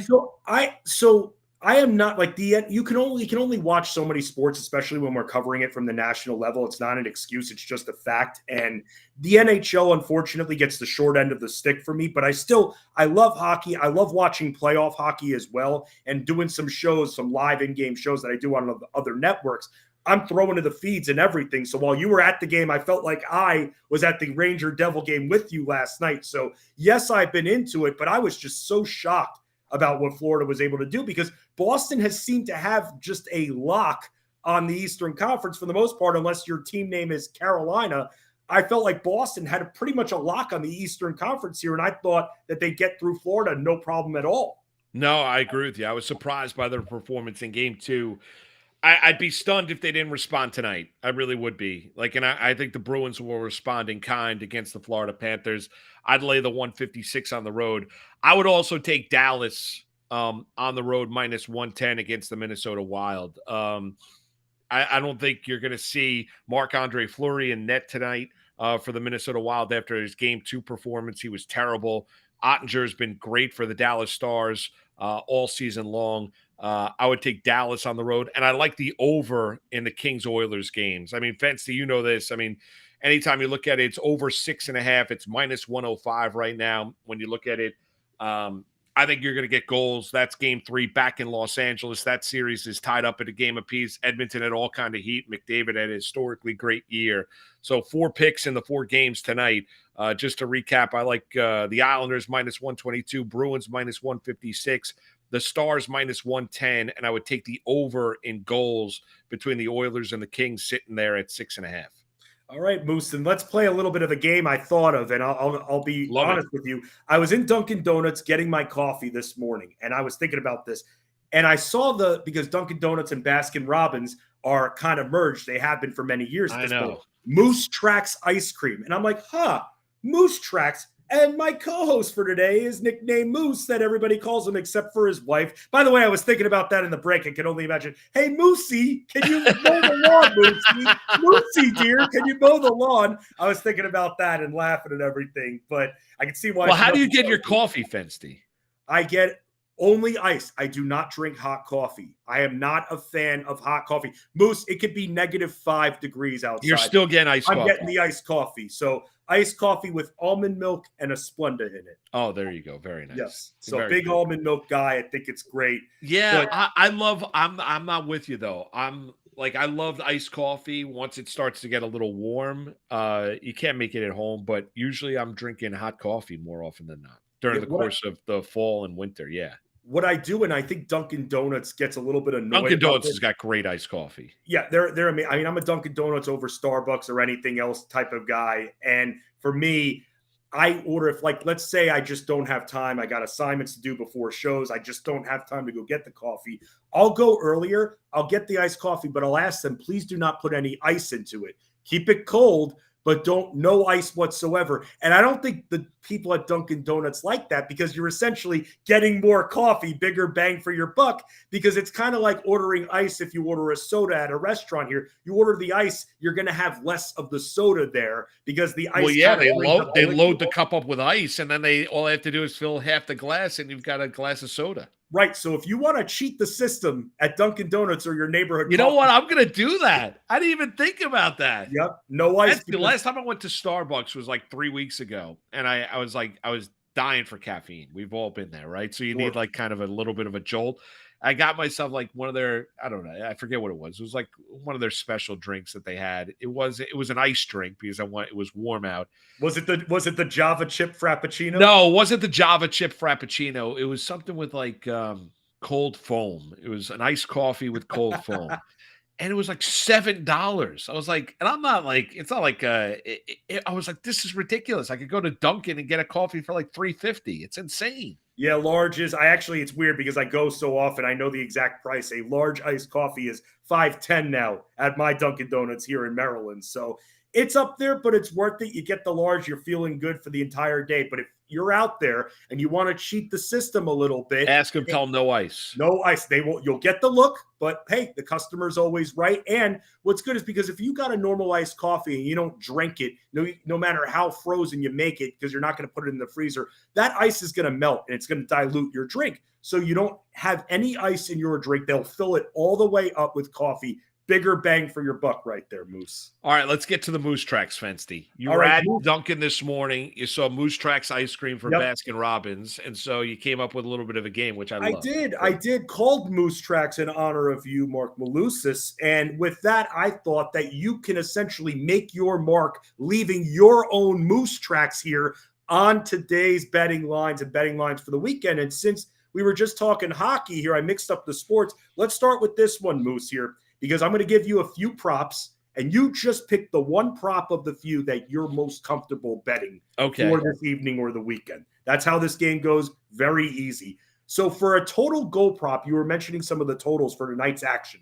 Hurricanes and the Islanders are at 5 goals. We saw the amount of goals they scored the other night in game 2. So they're at 5. Bruins and Panthers are over 6 goals. We saw what Florida can bring to Boston, which shows they can hold up their end of the bargain.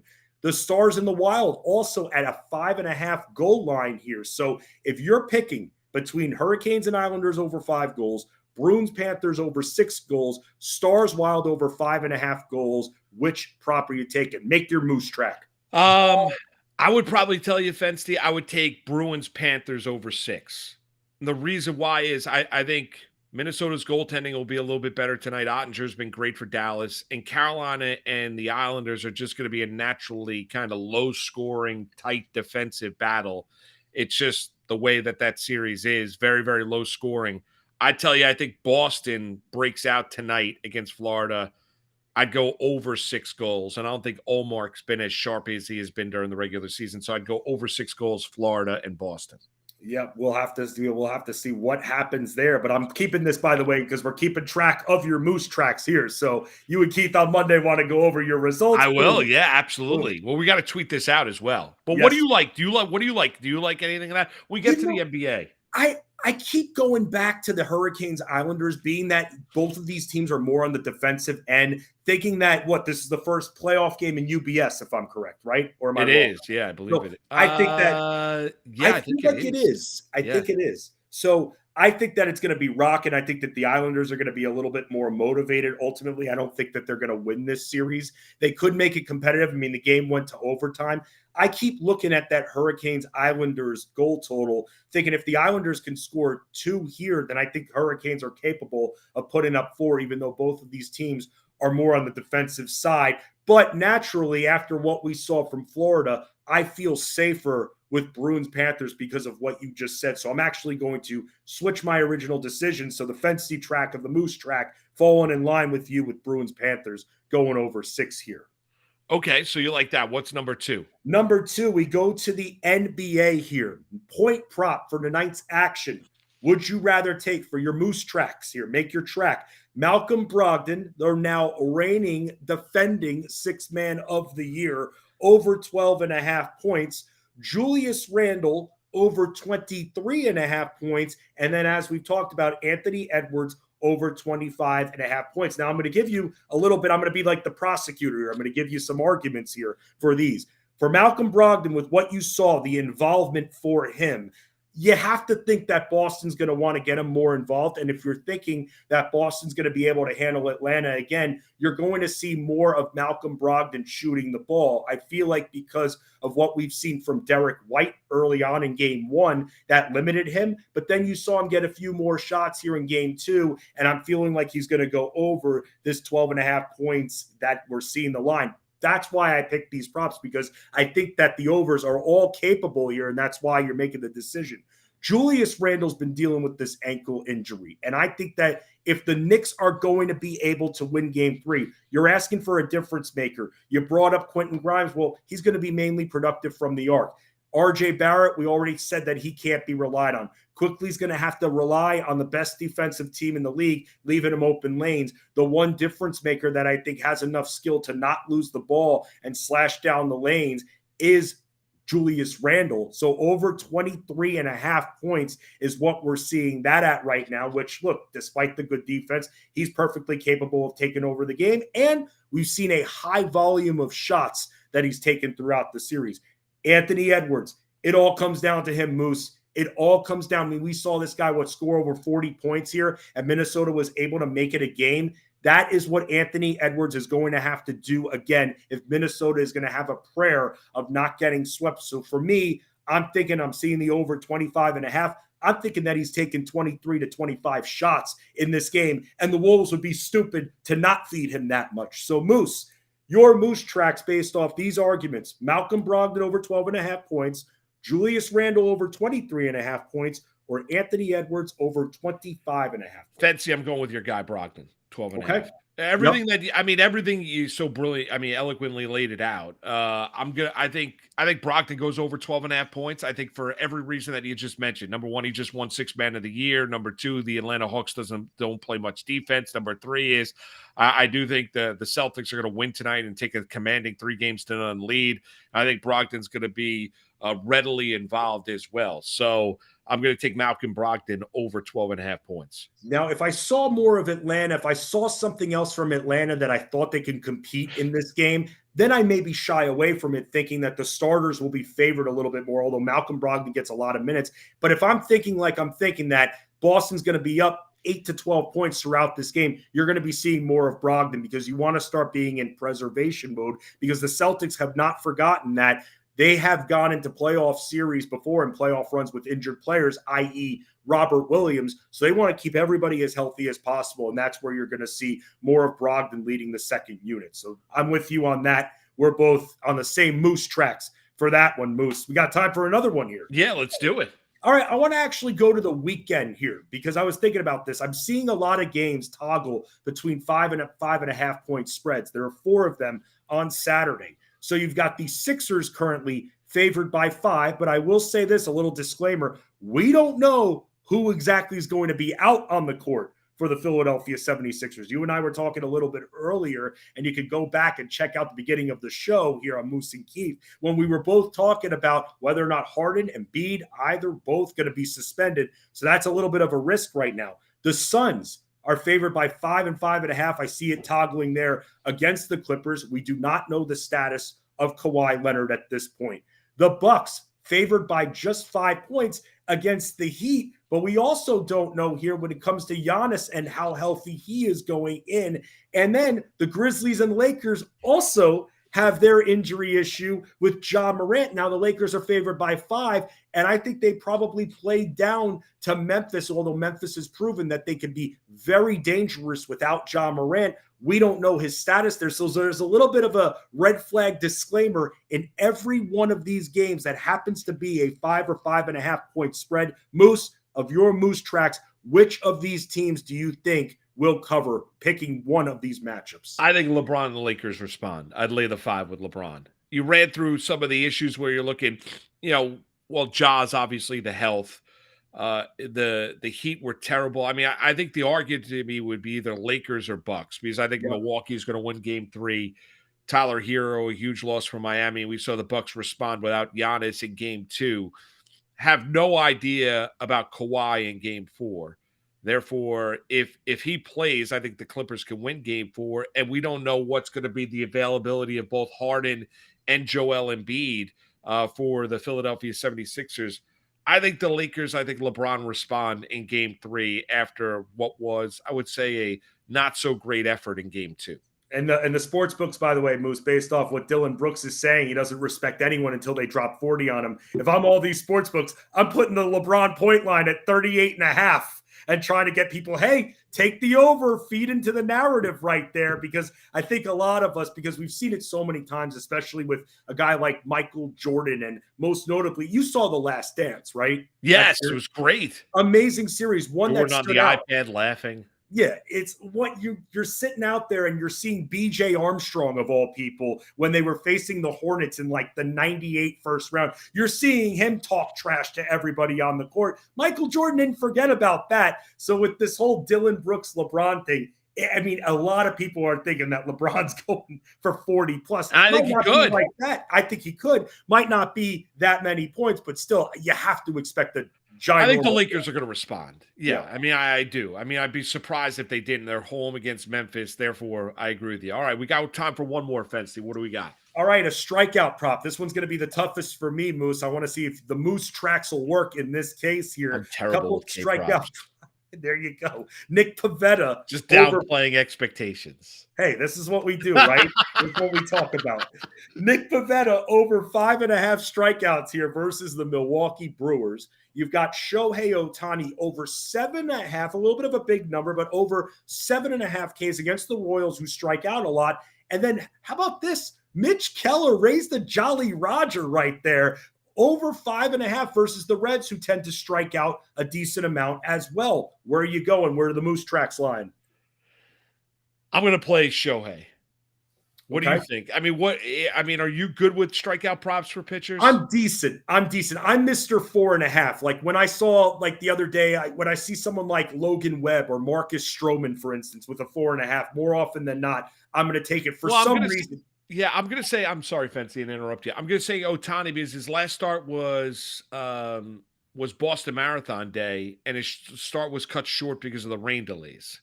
Right. Correct? That was his last, yes. Yeah, pretty sure about that. And then also I'll say this, a little bit of a defense for Mitch Keller, because again, the Reds do tend to strike out a lot. Keller's strikeout totals this year so far in his 4 starts, 8, 7, 7, and then his last one, 3, which probably against the Cardinals, which probably explains why we're seeing it at 5.5. So I'm with you with Ohtani, but man, I might have to put like a little cheapy bet on the over for Mitch Keller as well. And the Pirates are playing very well to start the year. He's Justin Fensterman. I'm Mark Malusis. I think we've got some news in the National Football League we're going to get to coming on your way after the break. And also Dave Sharapan. We're going to head out to Vegas and chat with Sharapan. We'll do that next. It's Moose and Keith with you on a Friday right here, Better Sports Network. Moose and Keith, weekdays at 10 a.m. Eastern on Better Sports Network. Calvin Ridley yesterday, he applied for reinstatement from the National Football League. Ridley, Kirk, Zay Jones, Travis Etienne, Trevor Lawrence. That is crazy potent on offense. Yeah, it's going to be awesome. I mean, Ridley's great.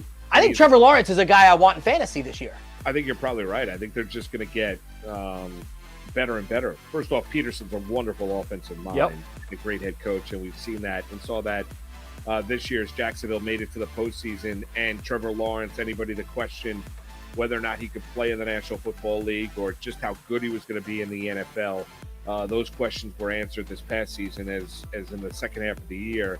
Statistically speaking, he was a top 3 quarterback in the NFL. That's how good Trevor Lawrence is. You throw Calvin Ridley into the mix, he's going to be great. Yeah, I think Lawrence is a guy you want. I think Ridley's a guy you want. Clearly, Travis Etienne is going to be one of those early, first-round selections as well, being the dual-threat running back that he is, not only running, but also catching the ball out of the backfield, Keith, and the ability to take something small and take it to the house.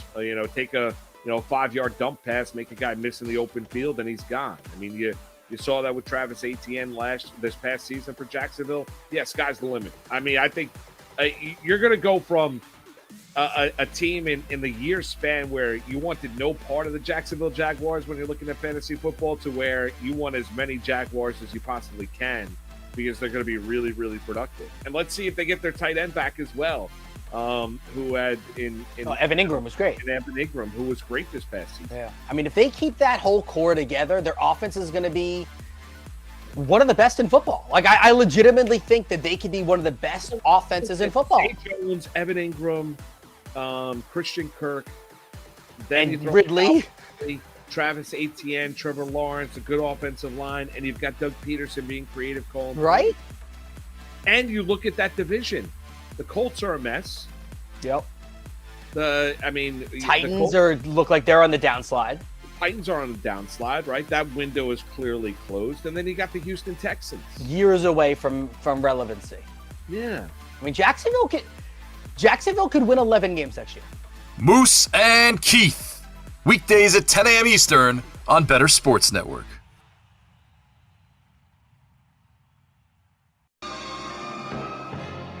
Now it's time for Floyd Mayweather's uncle, Dave Sharapan. Sharapan, good morning, brother. How are you? Good morning, guys. Festy, good to see you. Good to see you too, Dave. Good. It's all the buzz here is that the A's are coming here. We're going to have a Major League Baseball team here in a couple of years. It's big news. And that is big news. We'll get to that momentarily. I don't know if you caught it because when Fency and I, right before we went to our last break, news came out, National Football League. Rappaport just tweeted out, NFL issued a statement. Mm-hmm. 3 players and 2 other 3 players have been suspended indefinitely, and 2 other players 6 games for gambling policy violations. Yeah. Cephas, CJ Moore, the Detroit Lions, Shaka Toney of the Washington Commanders are suspended for the entirety of the 23 season for betting on NFL games this past year.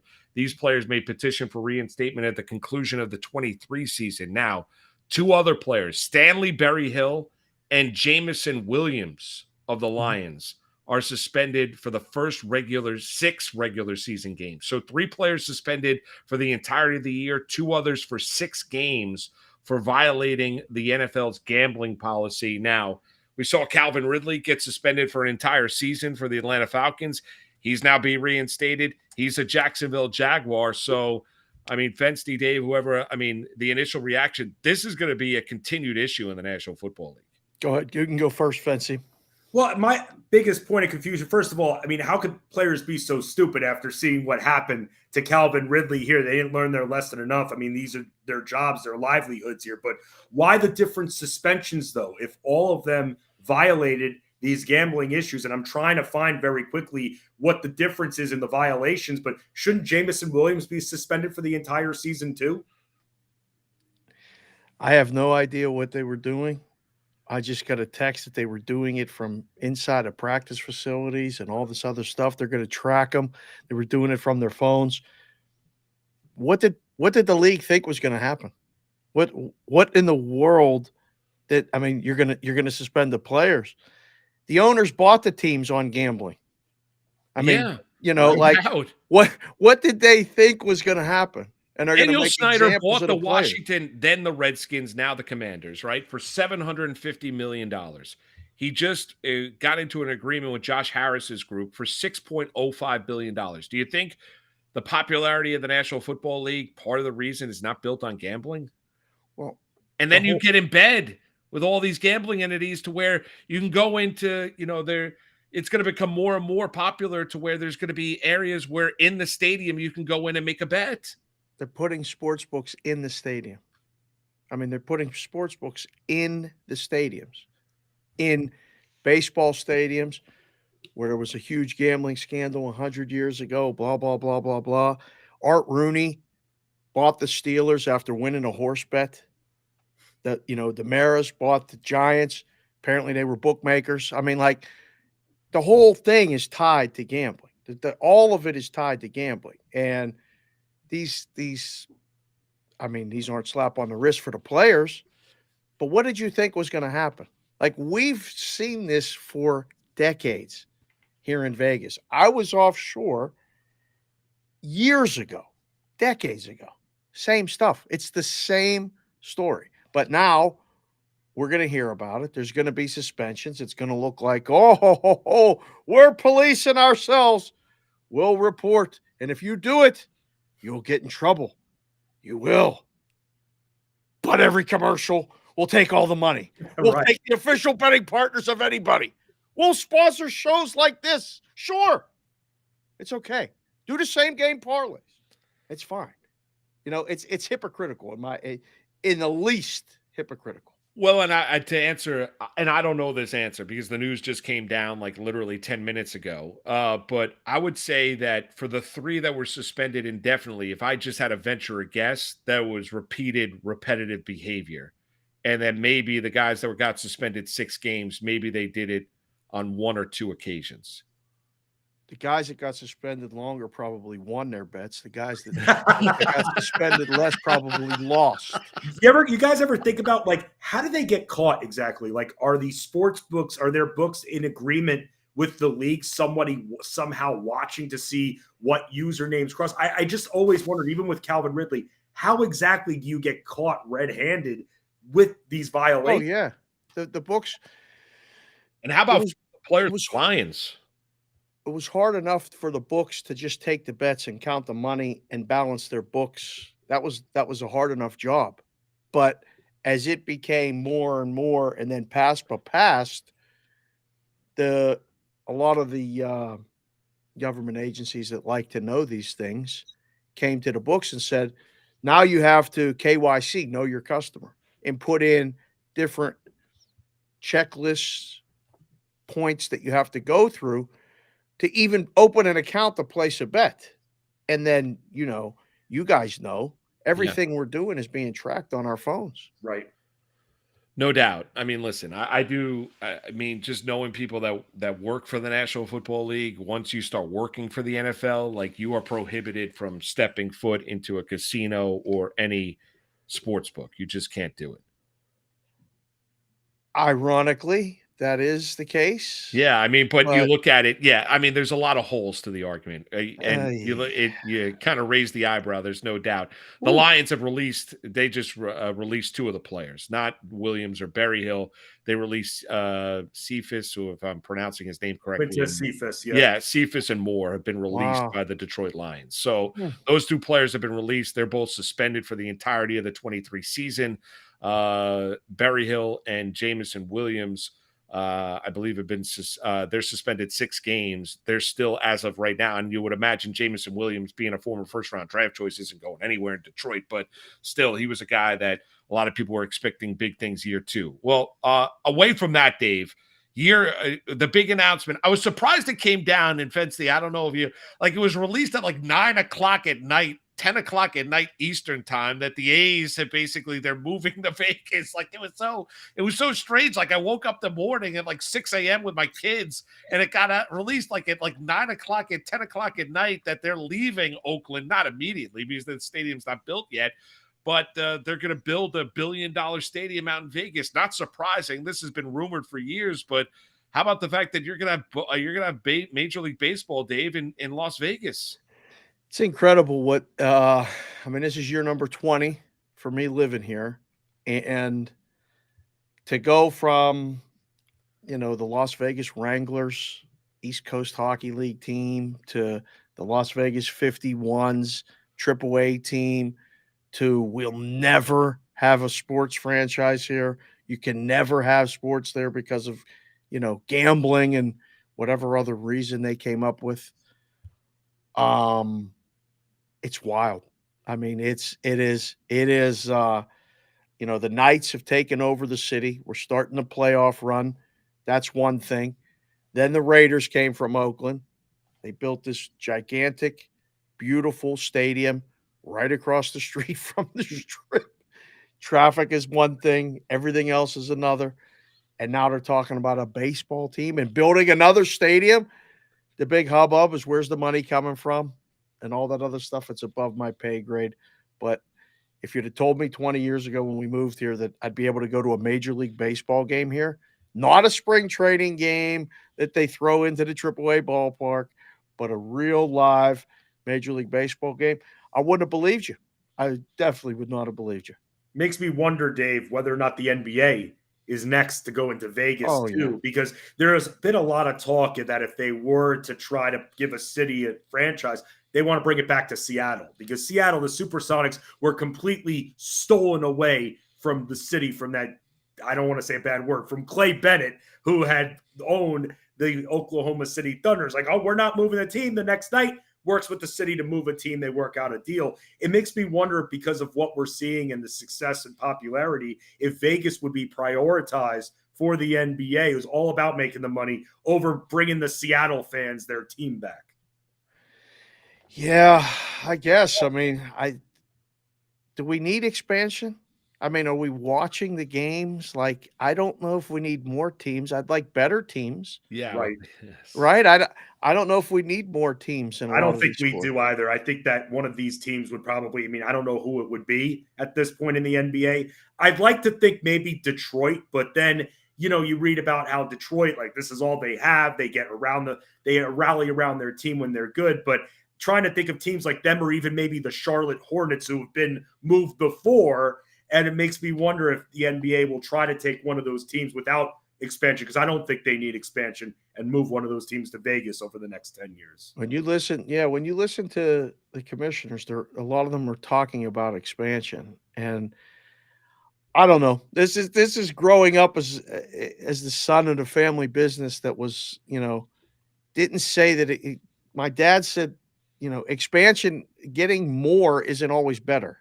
If you do what you do well and you keep it a certain way, you'll sell stuff, you'll have a good product. So I don't want to see more watered down teams. I don't want to see more 10-point spreads. I don't want to see more, no competition games. I'd rather see a better product, more competitive, and I don't know, more people at the games. If Vegas gets a team, it will be a monster.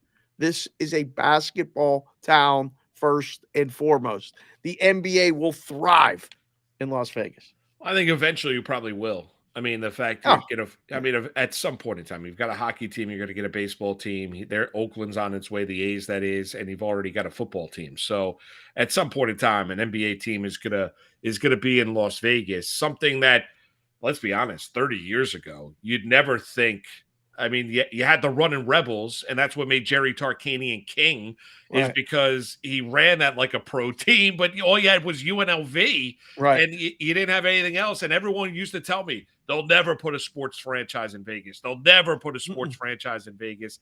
And here you have two already there. One's on its way, and you'll probably end up with an NBA team at some point. Yeah, it's coming. Moose, how was the playoff game with the boys? Because I saw the awesome. picture, and I saw Fenstey. I saw your tweet early this morning about going to playoff games. My dad and my three brothers, or my two brothers and I, four of us, used to go to games together. And I got goosebumps when I saw the picture of the kids, knowing that you're going with the boys to the playoffs, going, you know, you might take it for granted a little bit, and you're thinking about the drive there, to park into this and that. And the kids are going to have a memory forever. Well, that's it. So yeah, it was the first playoff game they've ever been to. Right. Donna came with us as well, so it wasn't just the boys. So Donna came with us as well, So kinda a made dime, over a dime in the door. Oh yeah, Oh boy. but Okay. there's yeah, right. Go It's ahead. not. And over 2 dimes when you include parking. Yeah, that's Oh, exactly yeah. right. It Oh, doesn't yeah, right. You throw in parking. parking, you throw in the concessions. Yeah. It's not a cheap night, but it was a case of I was off at picks. They played well in game 1. I reached out to the Devils and I said, "Do you guys have any tickets available, like for me to buy and Right. purchase?" And they're like, "Yeah, well, we've got something." The guy Pete that runs PR for the Devils got back to me and gave him my credit card info and everything like that. Yeah. They sent me the tickets and we went, surprised the boys. I was telling Fensty, like they woke up yesterday morning, had their Ranger jerseys out, surprised them. They were all excited. And then right after school started, it took us like 2 hours to get there because we had to go through down to Newark and you're in side streets, the parking, dealing with rush hour.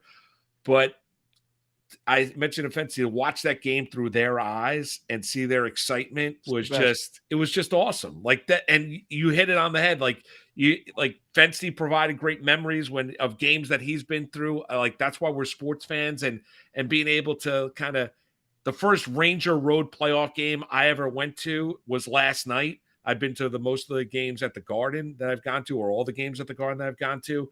And to be there last night and to be there with the 3 boys and my wife was unbelievable. It was great. What was yours, Dave? What was your most memorable playoff game that you've ever been to? You were saying that you went to games with your dad and your brothers here, but what one game was the most memorable for you? So I was very lucky to see all of the Penguins mid 80s, the year before Lemieux, all the way through like 96 before I left for Curacao. We had season tickets. So I saw so many hockey games, and I saw the run from being the worst team in the league to winning a Stanley Cup. I never saw the cup awarded in person, but every Mario Lemieux highlight, I was there. I was driving home from Penn State 3 hours on the day of the game. I'd go to class in the morning, drive home, have dinner at my house, go to the Penguin game, get back in the car and drive 3 hours back. Those were all the playoff games, all of them. The 1940 chant against the Rangers in the first run was amazing in the building. But my most memorable sporting event I think I've ever been to was Game 7, Diamondbacks, Yankees in Arizona. Rivera gives up the hit to Luis Gonzalez. The Diamondbacks beat the Yankees. It was after 9/11 was one of the most emotional things, that whole series. I was there and I went by myself because nobody would go with me. So I went down and hustled a ticket outside, hustled another ticket, traded 2 for 1 to get lower, sat in there, took it all in. That's awesome. There were no camera phones then. No. So I You actually enjoyed the moment. Right. Not only did I enjoy the moment, I have a ticket stub from it. I have a guy took my picture that I sat next to, and I exchanged addresses, and he sent me the picture, the actual picture of me at the World Series game, at Game 7. So I only have one picture. It was taken by a stranger, but the memory is forever. That's great. Yeah. That's awesome. Dave, I hear you. I mean, I was showing these before. These are both of the ticket stubs I have from the Mets World Series game. I went to World Series Game 3 against the Yankees in the Subway Series that the Mets won. Benny Agbayani with a late 8th inning hit to the wall. And I just remember while they were playing Who Let the Dogs Out by the Baja Men. Right. That was the song with all the rage back then. Yep. I just remember the board flashing Hawaiian Punch the entire time after. And then in 2015, actually, coincidentally, Game 3 as well against the Royals, where the Mets, I mean, they were facing Giordano Ventura, rest in peace, and they were crushing the Royals all game. And it was like a 9-3 game. And it was cold as hell, guys. And I just remember when Yoenis Cespedes' like custom theme song would play, everybody was just so happy that the Mets were up big. They were down 0-2 in the series. We were all just sitting there in the 30-degree weather dancing, going, Cespedes. Right. It's you remember so many things. I mean, I was at the 1979 World Series as a 9-year-old. I remember just being cold. The Pirates lost to the Orioles. That was the last time they were in the World Series. I remember being cold and getting a program and a baseball. Like, I don't remember anything about the game. You remember certain things. It's funny, Moose. I can't wait to hear in 20 years what the boys remember from last night, because it's going to be way different than your remembering, 2 dimes, 2-hour drive, the parking. I'm glad Donna went, though, too. So then you get the experience, because you and her can share memories of that game. And yeah, she loves. You like being on the road with the team, because being home is one thing. Being on the road and winning gives you a little extra juice, no? Oh, it was great. It's like it was the best. Like when you're walking in and like first off, my kids were scared. Like not because they see stuff on YouTube of fans when you go into a road spot and not being treated well, and they're like, are the Devil fans going to be nice to us? I'm like, guys, you're 10-8-6. Like nothing's going to happen. Like you're going to be okay. Nothing's going to bother you. But it was a great atmosphere here in the "Let's Go Rangers" chants outside as we're waiting in line to get into the building, and then the Devils fans chanting back and this and that. Like it was just an unbelievable atmosphere, because you haven't seen this Rangers Devils in 11 years. Like I think the last time they met up, or maybe 10 years, 2012, 2013, Devils beat them in the Eastern Conference Finals before they lost to the Kings in the Stanley Cup Finals. I'll never forget the Mateau. Oh, yes. That's the one for me. I mean, these are battles have been for years, and it's just different when you're playing within the division. You guys know, I mean, we're from that pocket. I mean, that Patrick Division wars back in the day were wars. I mean, and you knew the season was over. So the sense of urgency in the building's the best. And being we got home at like 12:30 this morning. Did they go to school today? Yeah, I was wondering that too. Attaboy, Moose. Donna's a slave driver. Get up, boys. We took you to the playoff game. Get up and go to school.